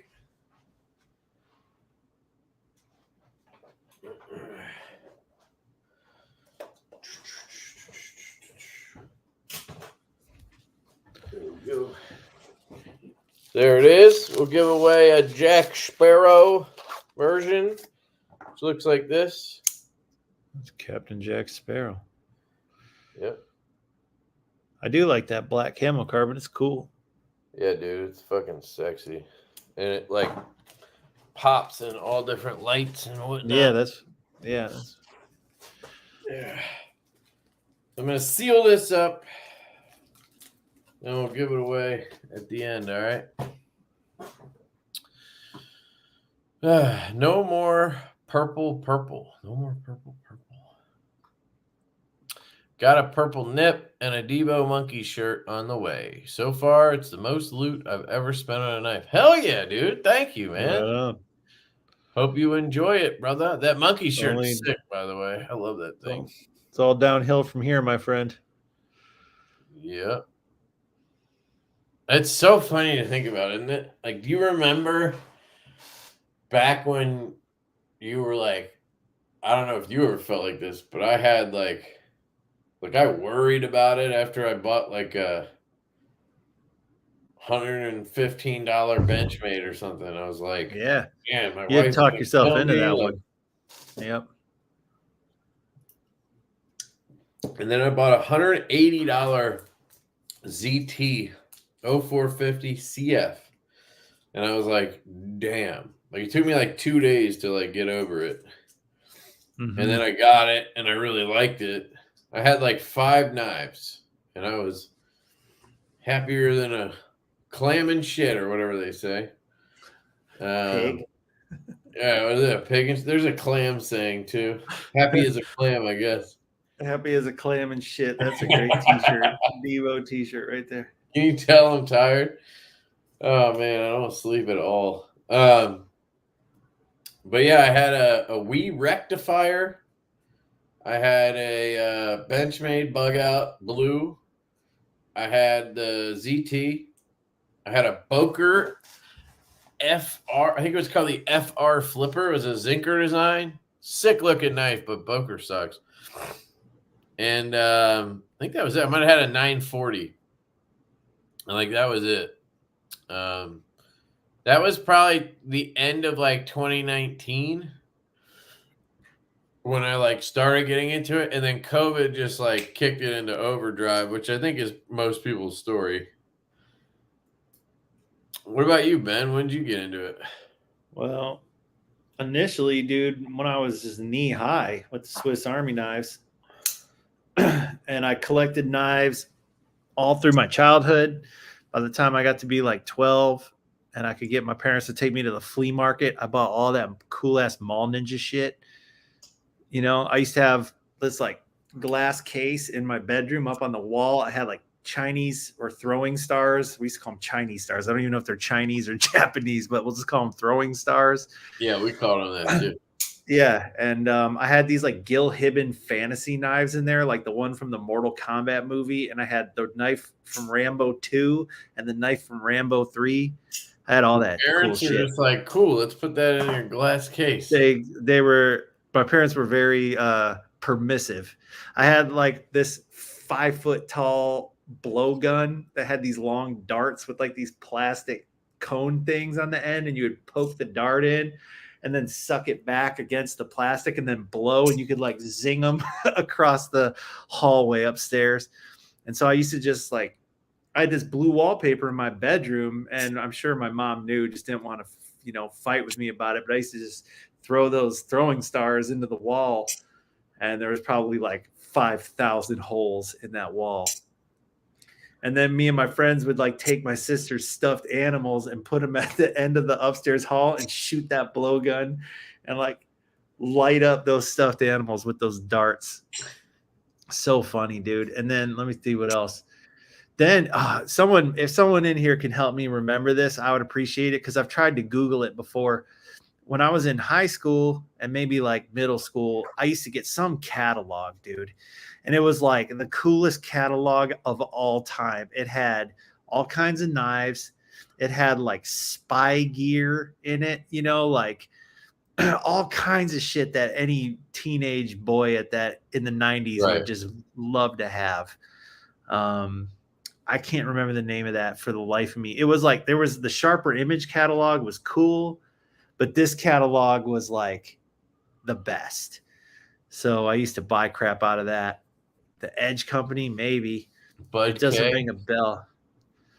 I used to have these like Gil Hibben throwing knives. And then I kind of fell out of it when I went off to college and got my driver's license, went off to college. And then I kind of rekindled it maybe when I was in my early 30s. Yeah, dude, I'm going to turn 43 in a few weeks, actually. In about 3 weeks, I'm going to be 43. There you go. Dude, Marlboro Miles. I remember that for sure, but it wasn't that. It was, I want to call it the Cutting Edge, but it's not that, because the Cutting Edge is the catalog or the website of, what are they called? I can't think of it. You could look it up right now, but they consign knives and stuff. Maybe it was the Edge Company, El Cap Addict. Dude, if it was that, I'm gonna be happy. Let me look, Google that.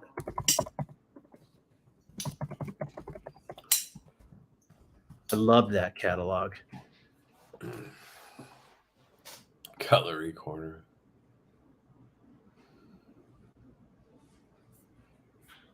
When's the Little Bro Jacks getting released? That's next month. Next month. Yep, we're doing that in November. Yeah, I'm excited for that. I love the Little Bro, man. It's such a good, I can't wait to get it out. People have been very patient with that. Yeah, it's been what, a year and 6 months? Dude, I think it might have been the Edge Company if it was that. That's amazing. Sorry, I'm just going down memory lane. But yeah, we did it. It was in June of 2022. So by the time it gets released, July, August, September, October, November, yeah, almost 18 months. Yeah, A.G. Russell. Yeah, the Edge Company. You guys are amazing. You got to love the internet, dude. Look at that, bro. Just look at those pictures. How fucking 90s is that? Yeah, I can see your design style here. Just click some of those. When's your stiletto coming out? Man, I don't know. A stiletto slip joint would be pretty cool. Well, dude, I mean, the Vampire is pretty close. Yeah. That's kind of probably what made me think of it. This kind of reminds me of it. The Vampire a little bit. Yeah. That's a switchblade. Yeah. Knives, lighters, all the cool stuff. Vintage Edge Co. Huh. My name's Adam Archer, and today we're going to be taking a look at some vintage knife catalogs from This guy gonna the talk? Edge Company. This is a Oh, company talking. I that's can hear. very well known for importing the NATO military as well as Yeah, I used to get all this Gil Hibbins stuff out of the catalog. be shipped to you disassembled, and you would actually assemble them, and that was their attempt to get around federal law. The internet changed the world in so many ways. Like in the back, they had all these like classified ads, and you could buy like scrambler boxes to get all the cable channels and stuff. You know, the era is gone. From about 19. Yeah, I mean, it's just like anything. I mean, companies like that now, they're making power banks or exactly. You know, it's just cool though and shit. Like, because when I was that age, like there was the internet, but it's not like it is now. So it was the only way you could get a glimpse of some of that stuff. You know, the only things I ever saw was what I saw at the flea market, or like every once in a while we'd go out of town. Like we went to the Mall of America one year, and there was like a giant knife store in the Mall of America, and I just remember being like, oh, you know, turn me loose in there. Yeah. I mean, you remember when like Spencer's was cool? Oh, dude, I used to love Spencer's. My wife won't let my kids go in there, but I really want to take them in there because there's just so much expensive. Dude, they do. And I've got this thing at work. I gotta bring it out. It's called the Final Word. You ever see the Final Word? It's like this little electronic device with like a speaker on it. And it's just got one button on the side, and it just cycles through curse words at you. It's like F you, you're an a-hole, effing jerk, and eat S, and it just cycles through it over and over again. Man.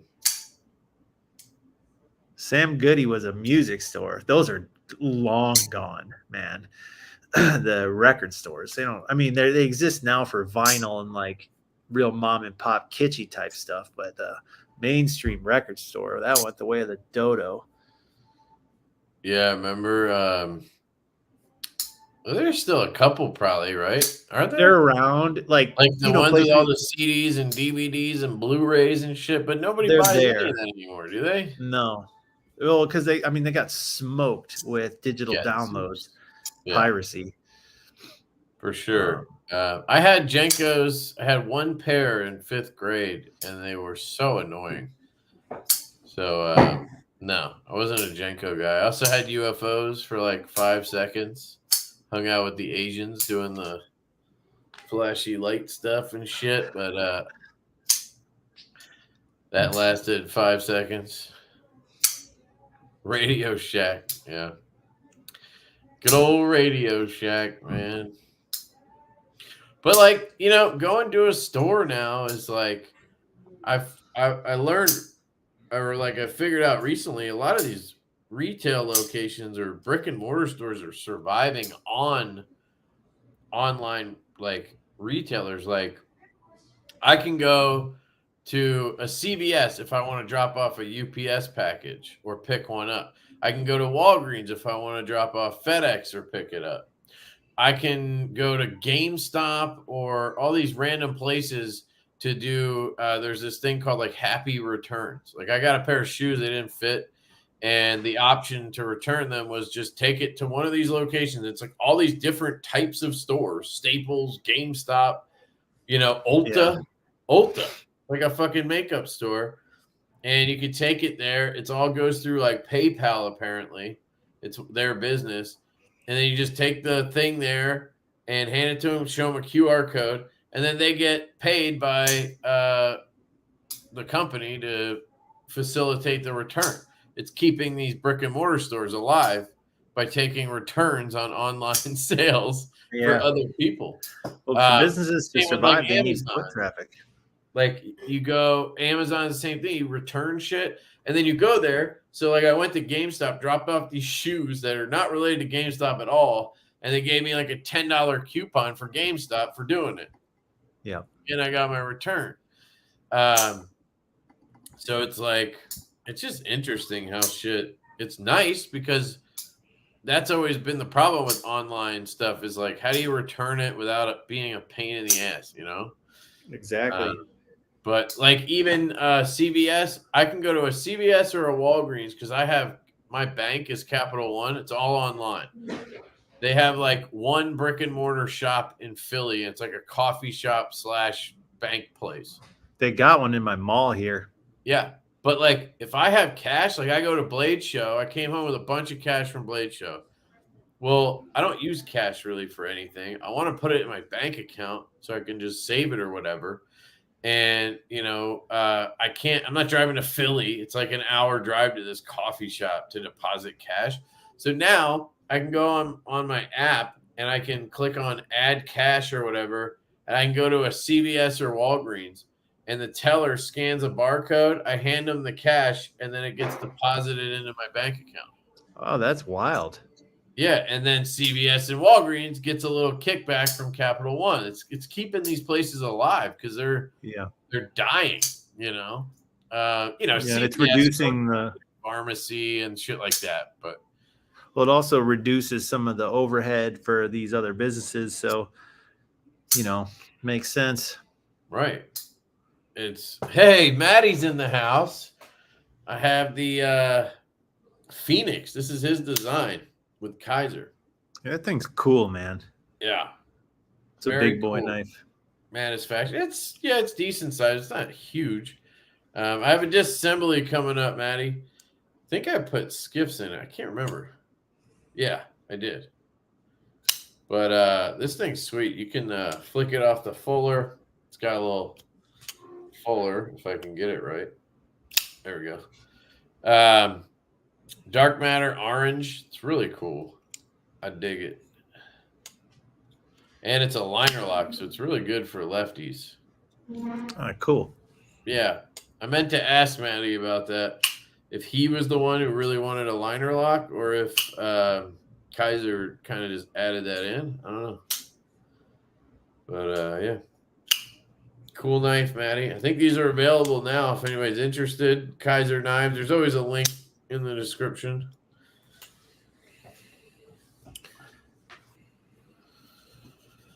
Walmart in my area has been denying cash for the last 4 days. What do you mean denying cash? Meaning like they will not accept cash as a payment. I see that happen at stores around here. Cards only. Huh. They, someone says Netflix is planning to open actual physical stores. It's like full circle right back to Blockbuster. I don't understand why they would do that because what are they going to have? Because like there's no way to incorporate a disc or anything into Netflix anymore. I don't know. Well, dude, you remember when Netflix started? It was discs in the mail. Yeah. That's how you rented stuff. That was cool. Yeah, it was cool. Was the first kick in the nuts to Blockbuster was. Yeah. I didn't have to actually go to Blockbuster. Remember when the streaming was you had to put the disc in and it was terrible like for a while, you know, to have the streaming work. You had to have this disc that you bought from them or rented from them or whatever. It was crazy. Yeah. And I used to love going to Blockbuster. Blockbuster was the shit, dude. You go there like on a whatever night with your girl, get some snow caps or something, pick out a movie for 8 hours. Like yeah. Look at every box. Picking the movie was the fun part. Yeah. Now it's a chore. You're just like sitting on the couch and you're like, what are we gonna watch? And then you have to like flip through a million things and try to figure it out. But it was fun when you were like at the store and trying to like look at all the fucking because they had like the titles and like you had the box good back then. Yeah. You had the box, you could look at the back. You would go in, the new movie would have its own bookshelf with like 80 copies. They still have those red box things. Yeah, it's not the same, dude. It was the whole experience. Discs, though. Like, who uses discs anymore? I don't know. Some people do. I had a whole collection of DVDs and Blu-rays, and I mean, it was such a worthless thing to have. I had to just donate them. Yeah. It's not like I could sell them or anything, and I didn't want to just have this shit around. Yeah, I'm with you, dude. finally, I mean, so many CDs for music. You know, I grew up with tapes, records when I was tiny. Like we still had records, but I really grew up on tapes and CDs. But I was always on the cutting edge of technology, more or less, and you know, MP3s and burning CDs. Like that was huge for me when I could make my own mixes. But as soon as like digital music players came, I could not get those fast enough. And then because CDs would get scratched and they get lost. And, you know, guys would like borrow them out of your car. You'd never see them again. And so I finally had just this giant Tupperware full of CDs, and it's just right into the dumpster. Yeah. I'm like, I cannot deal with these. I think I gave them to Goodwill or something. Faces of Death. I remember Faces of Death. I watched that probably more than I should have. Also, am I going to pay my drug dealer? What are you talking about? Cash? I mean, Cash. sure They'll take Venmo, dog. No, yeah.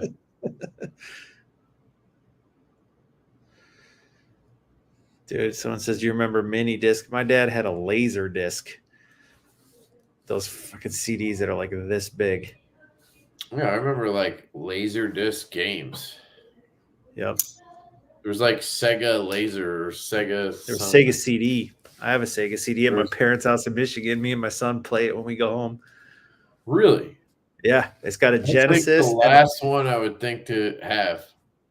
Dude, it was like there was just a couple games I really liked on it, so I got it when I was a kid. I liked Lethal Enforcers, which was like this violent game that had a plastic gun that looks super real. Dude. It's so cool, dude. Those were the funnest games where you just had the pistol and it was like being at the arcade. Yeah, we just kill everybody. And then this other game called Sewer Shark, which I like to play. And then what was the other game I like?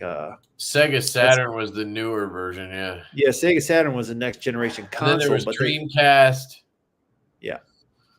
Yeah, but they tried to take everything they could out of the Genesis. Remember the 32X?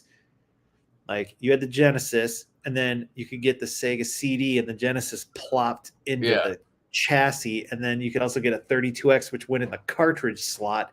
And then basically they made that game for Doom, so that they could have like a good version of Doom. But it was kind of like old school video games, man. Dude, I was thinking recently I'd like to get back into games at some point, but like I don't even have time to wipe my ass. So like, I don't know when I would sit down for hours on end and play, because that's what would happen. Yeah, exactly. Like you'll find the time, but something's got to give. Yeah, for sure. Yeah, I was always a PlayStation guy. Once PlayStation came out, I kind of what was that fucking game? The main game. Tony Hawk? Nah, whatever Bandit. Crash Bandicoot. Yeah, dude. Crash Bandicoot. That was my shit. That was my shit, man. Yeah, I was thinking like maybe I could like buy a Nintendo or something and get my kid into it or something. That would be get an emulator for cheap, dude, and they'll have like 8 million games in it. That's true, but like she'd probably want new shit, you know? Yeah. Actually, she wouldn't even care. I'll tell you what, we were kind of a Nintendo family, and we were both PlayStation and Nintendo. We didn't really get into Xbox. Yeah. Well, my son's been kind of into Nintendo since he was born, you know, and so we have a Nintendo Switch, and now he's playing his computer. But the Nintendo Switch is pretty cool. Yeah, it's computers are big now because you can pimp them out.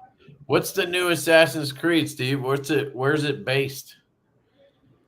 Where's it based? The last one I played was the one in Greece. I never did finish that, I don't think. Assassin's Creed was probably like the most hyped I ever got for a video game was when I saw back in the day you could go to GameStop or whatever that place was called, and they had like a sheet, like literally a printout sheet that had all the new games that were gonna come out. No information. You just had like the names. And I saw Assassin's Creed and I was like, this is gonna be my shit. And then I just like it literally took 2 years before the game ever came out. And yeah, I fucking loved Egypt. They did Egypt already. That was the one I played last was like Egypt and Greece, I think. You went through both places somehow, which now makes no sense. But yeah, Dude, I'll tell you a funny story. They all suck, dude. That's the problem. Games just they're all getting watered down now, probably. But they so here's a story. I don't know if I ever told this on a stream before, but so I got a Nintendo Entertainment System, I think for my birthday or for Hanukkah in like probably 1985, you know? So we had these neighbors across the street, like 5 or 6 houses down, and they had a Japanese exchange student for like the summer. Or I don't know if it was during school or what the deal was. Anyway, they had this Japanese kid living with them. And this was, I think, even before Mario 2 came out in America, this kid had the Japanese cartridge of Mario 3. Hell yeah. It was a yellow cartridge. I'll like never forget it, you know? And it's like, wait a minute, what the fuck is this? You know? And it was all in Japanese. You couldn't understand anything. But kid has GoldenEye before. It was like it was like such an international like mystery, you know. Nothing beats GoldenEye, dude. That's literally the best, hands down, the best video game ever, most iconic video game ever. Was GoldenEye. Yeah, it was a game changer because it was like multiplayer, and you know, it was played on every college campus. And the music and everything, just like. Yeah, it was sick. Yeah, Ricky. Ezio was like real early though. He came in on the second one, I think. So you liked the first one? But I'm pretty sure he was in the second one because that's when they started in the like Rome and shit, which was awesome. Dude, they lost me once they did like the London shit. Like it just went down. It was completely different. Yeah, there's a lot of good games, man.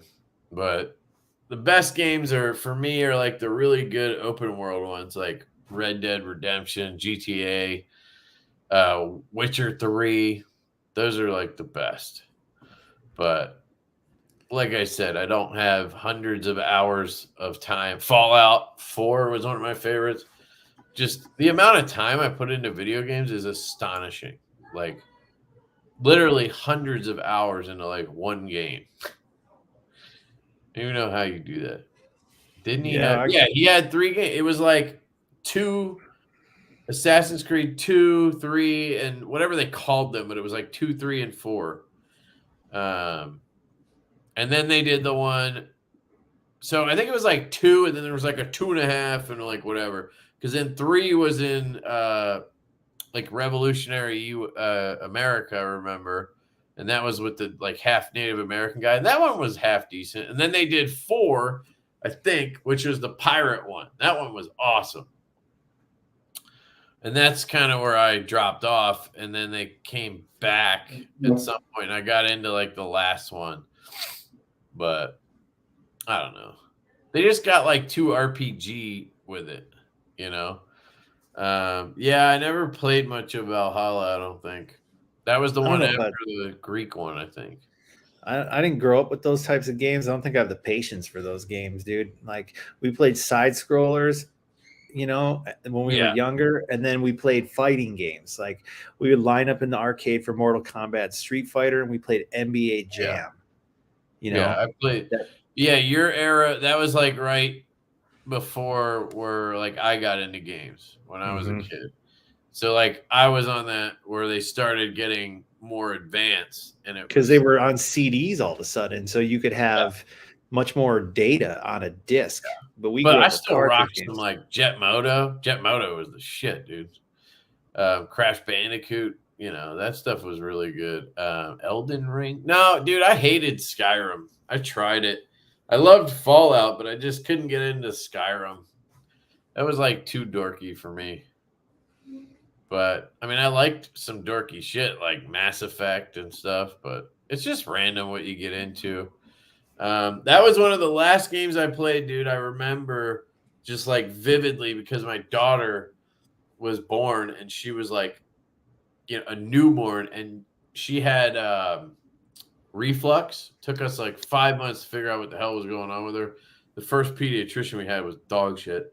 And I would have to put her in this swing, and I'd have to like put the swing on high, and she would be over there just like whoosh, whoosh, whoosh, while I'm sitting there playing Ghost of Tsushima.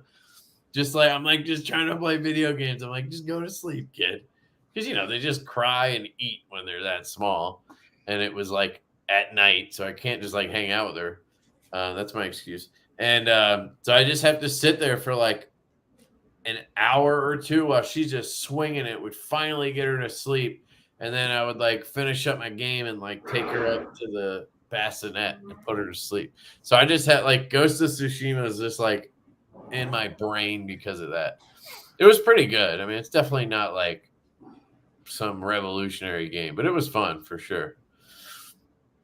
I don't know how we got into this conversation, but sometimes it's good to talk about stuff other than knives.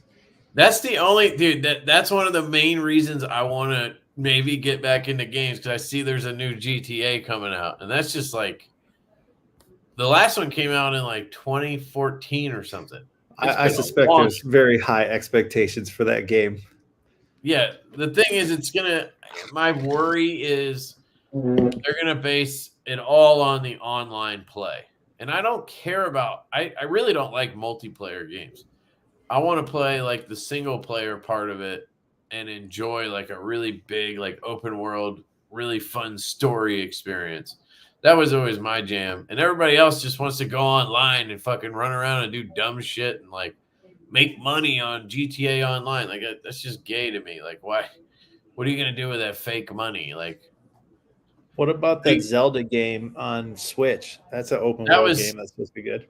That was one of the last ones I played too. My brother let me borrow his Switch, and I played Breath of the Wild. That was hands down like a top Witcher 3, Red Dead Redemption, and that game, Breath of the Wild.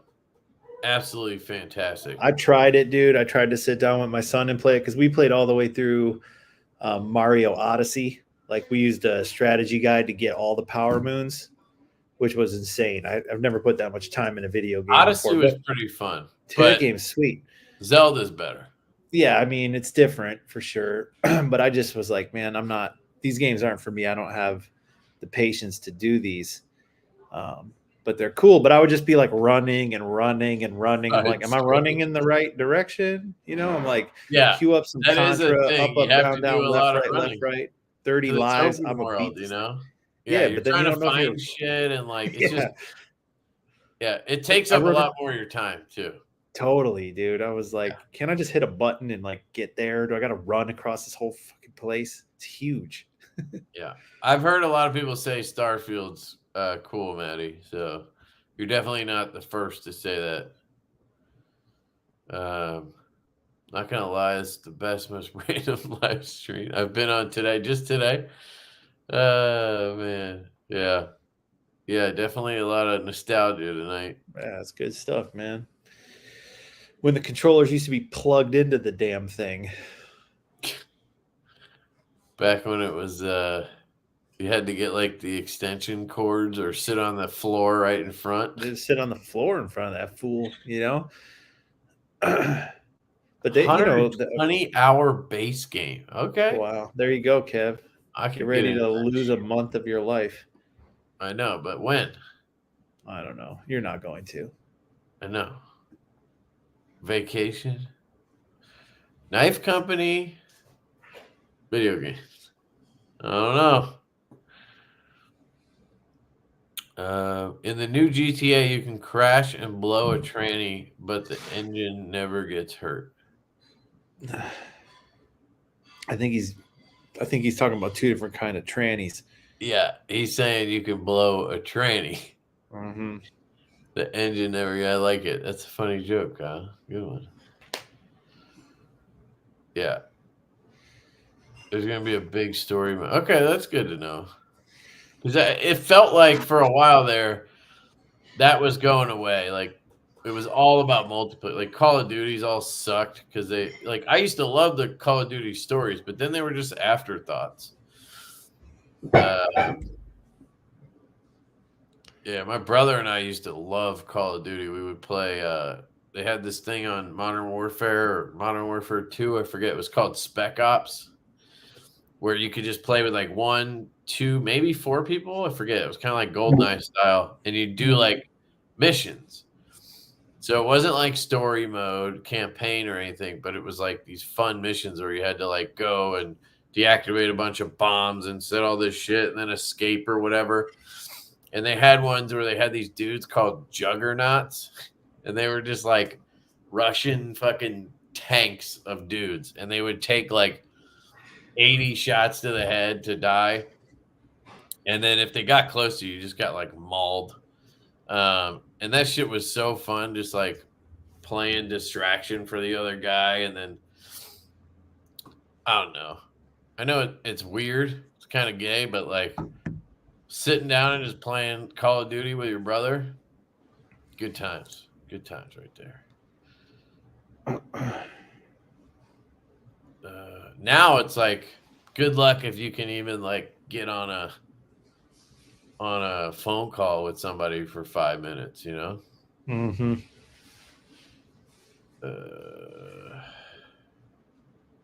Spec Ops. Yeah, Spec Ops was awesome.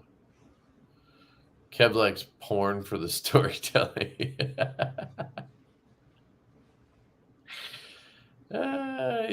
But you can't play Red Dead 2 on PS5. What? They don't have you can't just download it on PS5 and play it on like a lower res or something? That sounds weird. I beat the shit out of Red Dead 2 anyway, so like I think I like 100%ed that game. I waited for that game forever, and it was so fun. I found like every little fucking Easter egg, like down to like hunting orchids. Like it was so dumb. But I wasted a lot of my life on it. To tie it all in a bow, there was a really sick mission in Red Dead 2 where you like hunted a vampire. It was like a vampire in the alley of this little town that was supposed to be New Orleans. And you had to be there at the like exact right time, doing the exact right thing, and then this vampire would like be there. And yeah, that shit was fucking like mini Easter egg stuff or whatever. Yeah. Anything else you want to talk about before we do this giveaway? Plug the Facebook group. I like doing that. If you guys are on Facebook, check out our group, JackWolf Knives Worldwide. Worldwide is one word. We got over 1,000 members. We did a commemorative coin recently for that. It's a good community. Lots of good pictures and camaraderie, no drama. So we appreciate you guys checking that out. And if you're interested in a Vampire Jack, those are hitting tomorrow, 2 p.m. Eastern, 11 a.m. Pacific in the States. Europe, the times vary a little bit, so just check with your favorite dealer. And yeah, we'll be standing by. If you guys need anything for us, me and Donnie kind of have a ritual on drop day, so we'll be doing that tomorrow. And yeah, just stoked to be here right now. You guys are awesome. Nice. Yeah, dude, I've basically like totally written off Facebook. I just like, I don't know. I used to put an effort into checking it every once in a while, but like I just don't have the bandwidth to handle that app along with everything else. I feel I mean, it's more of my peers are on there. Yeah. Because I get it. I was a MySpace guy originally. Like we came over from MySpace, you know. Right. Yeah. When Everybody's got started. their, you know, you got a couple apps you like. You know, I like Instagram, and then I'm on YouTube. Those 2 apps I'm on a lot, probably. But Facebook, I don't know. I just, you know, some guys are into TikTok. I don't even look at that. I don't even have it. I don't want it. That's where I got to put my foot down on that one. Not because because it's, you know, some issue with it. It's just like you say, the bandwidth. Mm-hmm. Yeah, I mean, it just gets to a point where it's like, I don't know. But you hear guys who are like, follow me on Threads, follow me on fucking TikTok. And what I'm like, how do you keep up with all of that? You probably don't. You just tell people to follow you and you don't do anything. All right. I don't even know what my MySpace is. I don't think it exists anymore. That was like the place to be in the early 2000s. MySpace? I Oh, never yeah, got dude. on MySpace. I don't know if I ever had one. There was one before that, right? Zanga or something? I don't know, but that was the place to be for a hot minute, and then it literally died. Vampire nips. Capital letters matter, right? I don't know. You know, people say that, but then I've noticed maybe the first one doesn't, but we're going to find out. So if you guys want to get in on this giveaway, hashtag vampire nips. You could try spelling it like this. You could try it without the capital, and we'll see if it works. So far, it says one entry, and I see one person, so we're getting there. This should be 3 now. Somebody spell it without the capital N, and let's see. Oh, now we got a bunch. Never mind. Don't do that. Looks like everybody knows how to spell. That's interesting.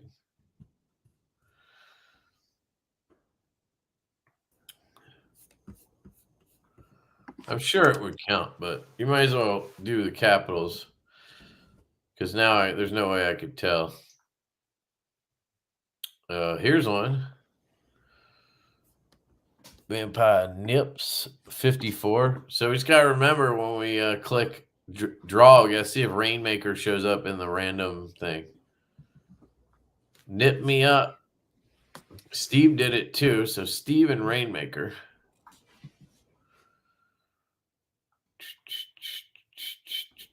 If I win, can I double it and give it to the next person? Like you want me to give them 2? Yeah, how do you double it? What do you mean by you mean double down? I don't know what you mean, man. Sure, you can like pass it along, yeah. You got to pick who the next person is, though. I don't know who that would be. Yes, that's a good point.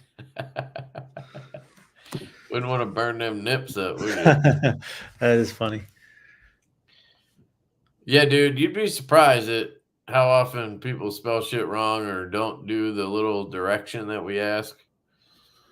I don't know how to spell it. I just copied what you had on the screen. Good point.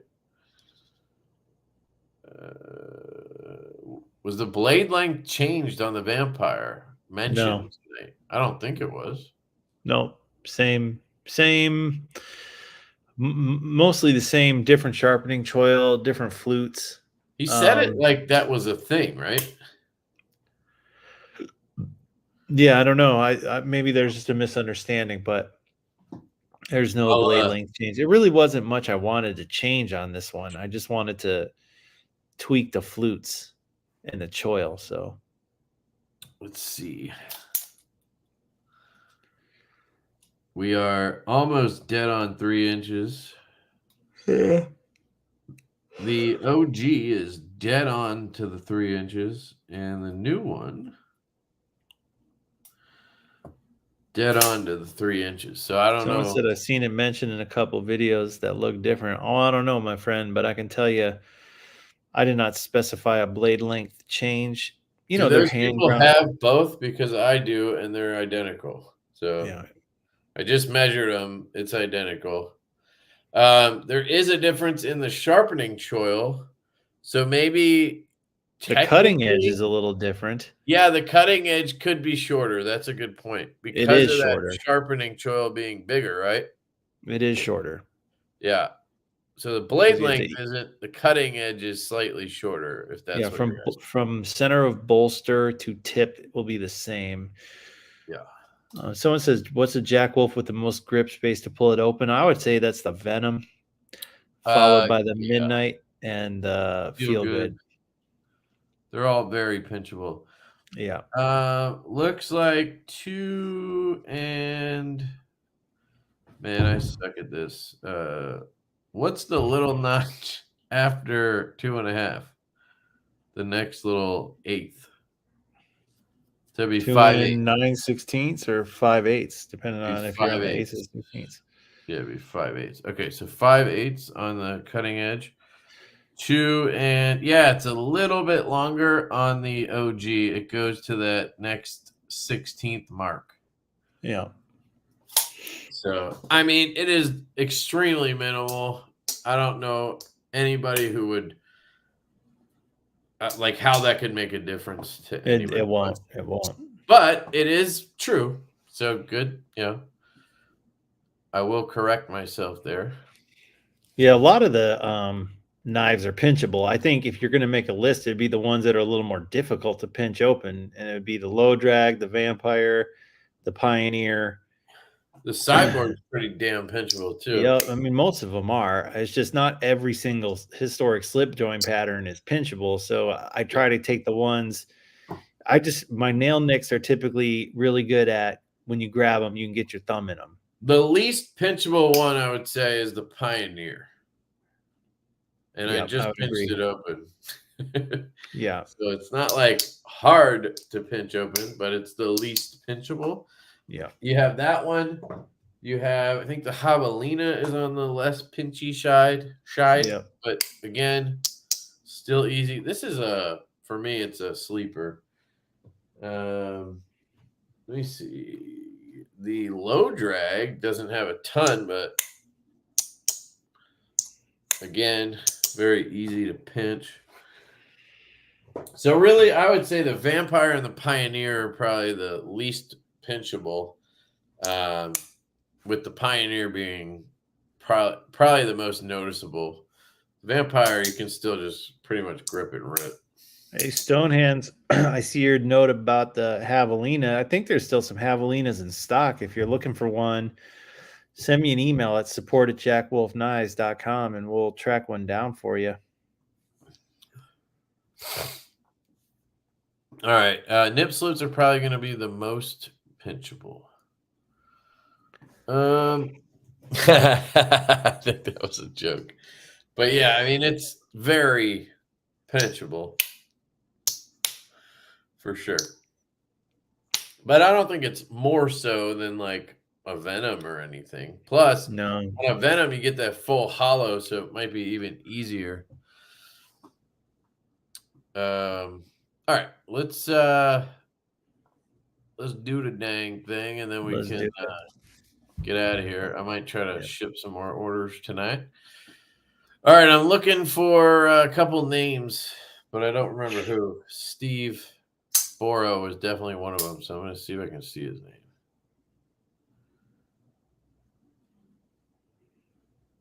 Well, didn't see it so far. I don't know if it goes through everybody, though. Definitely didn't go through 80 names or whatever.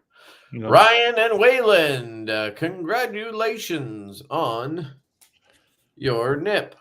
You won a Jack Sparrow nip and a titanium pen. So I'm going to go grab my... Pretty good package right there. My Sharpie. Oh, you know what? Definitely going to be putting a different color in one of them. So when I have black, I can write... I don't know what color would show up on Blackwell, though. Silver, bro. You want a silver one? Do they make those? They make a silver. That'd be sweet. We should ask them if they make a retractable silver, but I doubt it. I can see the black, though.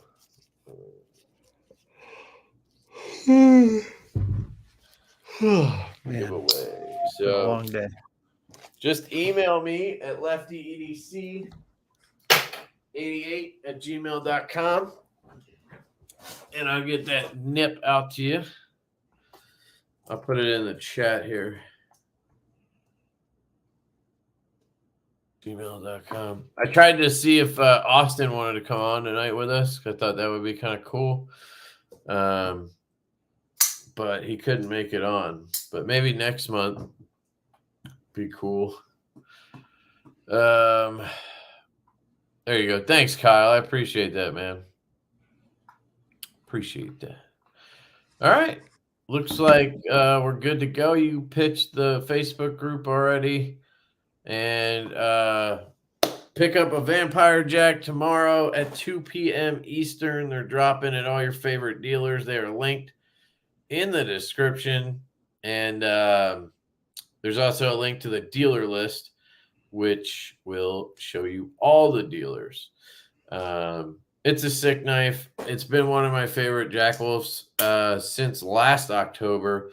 So I'm glad to see it back and in some new flavors. So definitely check those out. And then you want to pick up a nip, there's still some available as well. Any last words, Ben? Nope, it's fun chatting with you guys, and I appreciate you. All right. Love you guys. Thanks, Ben.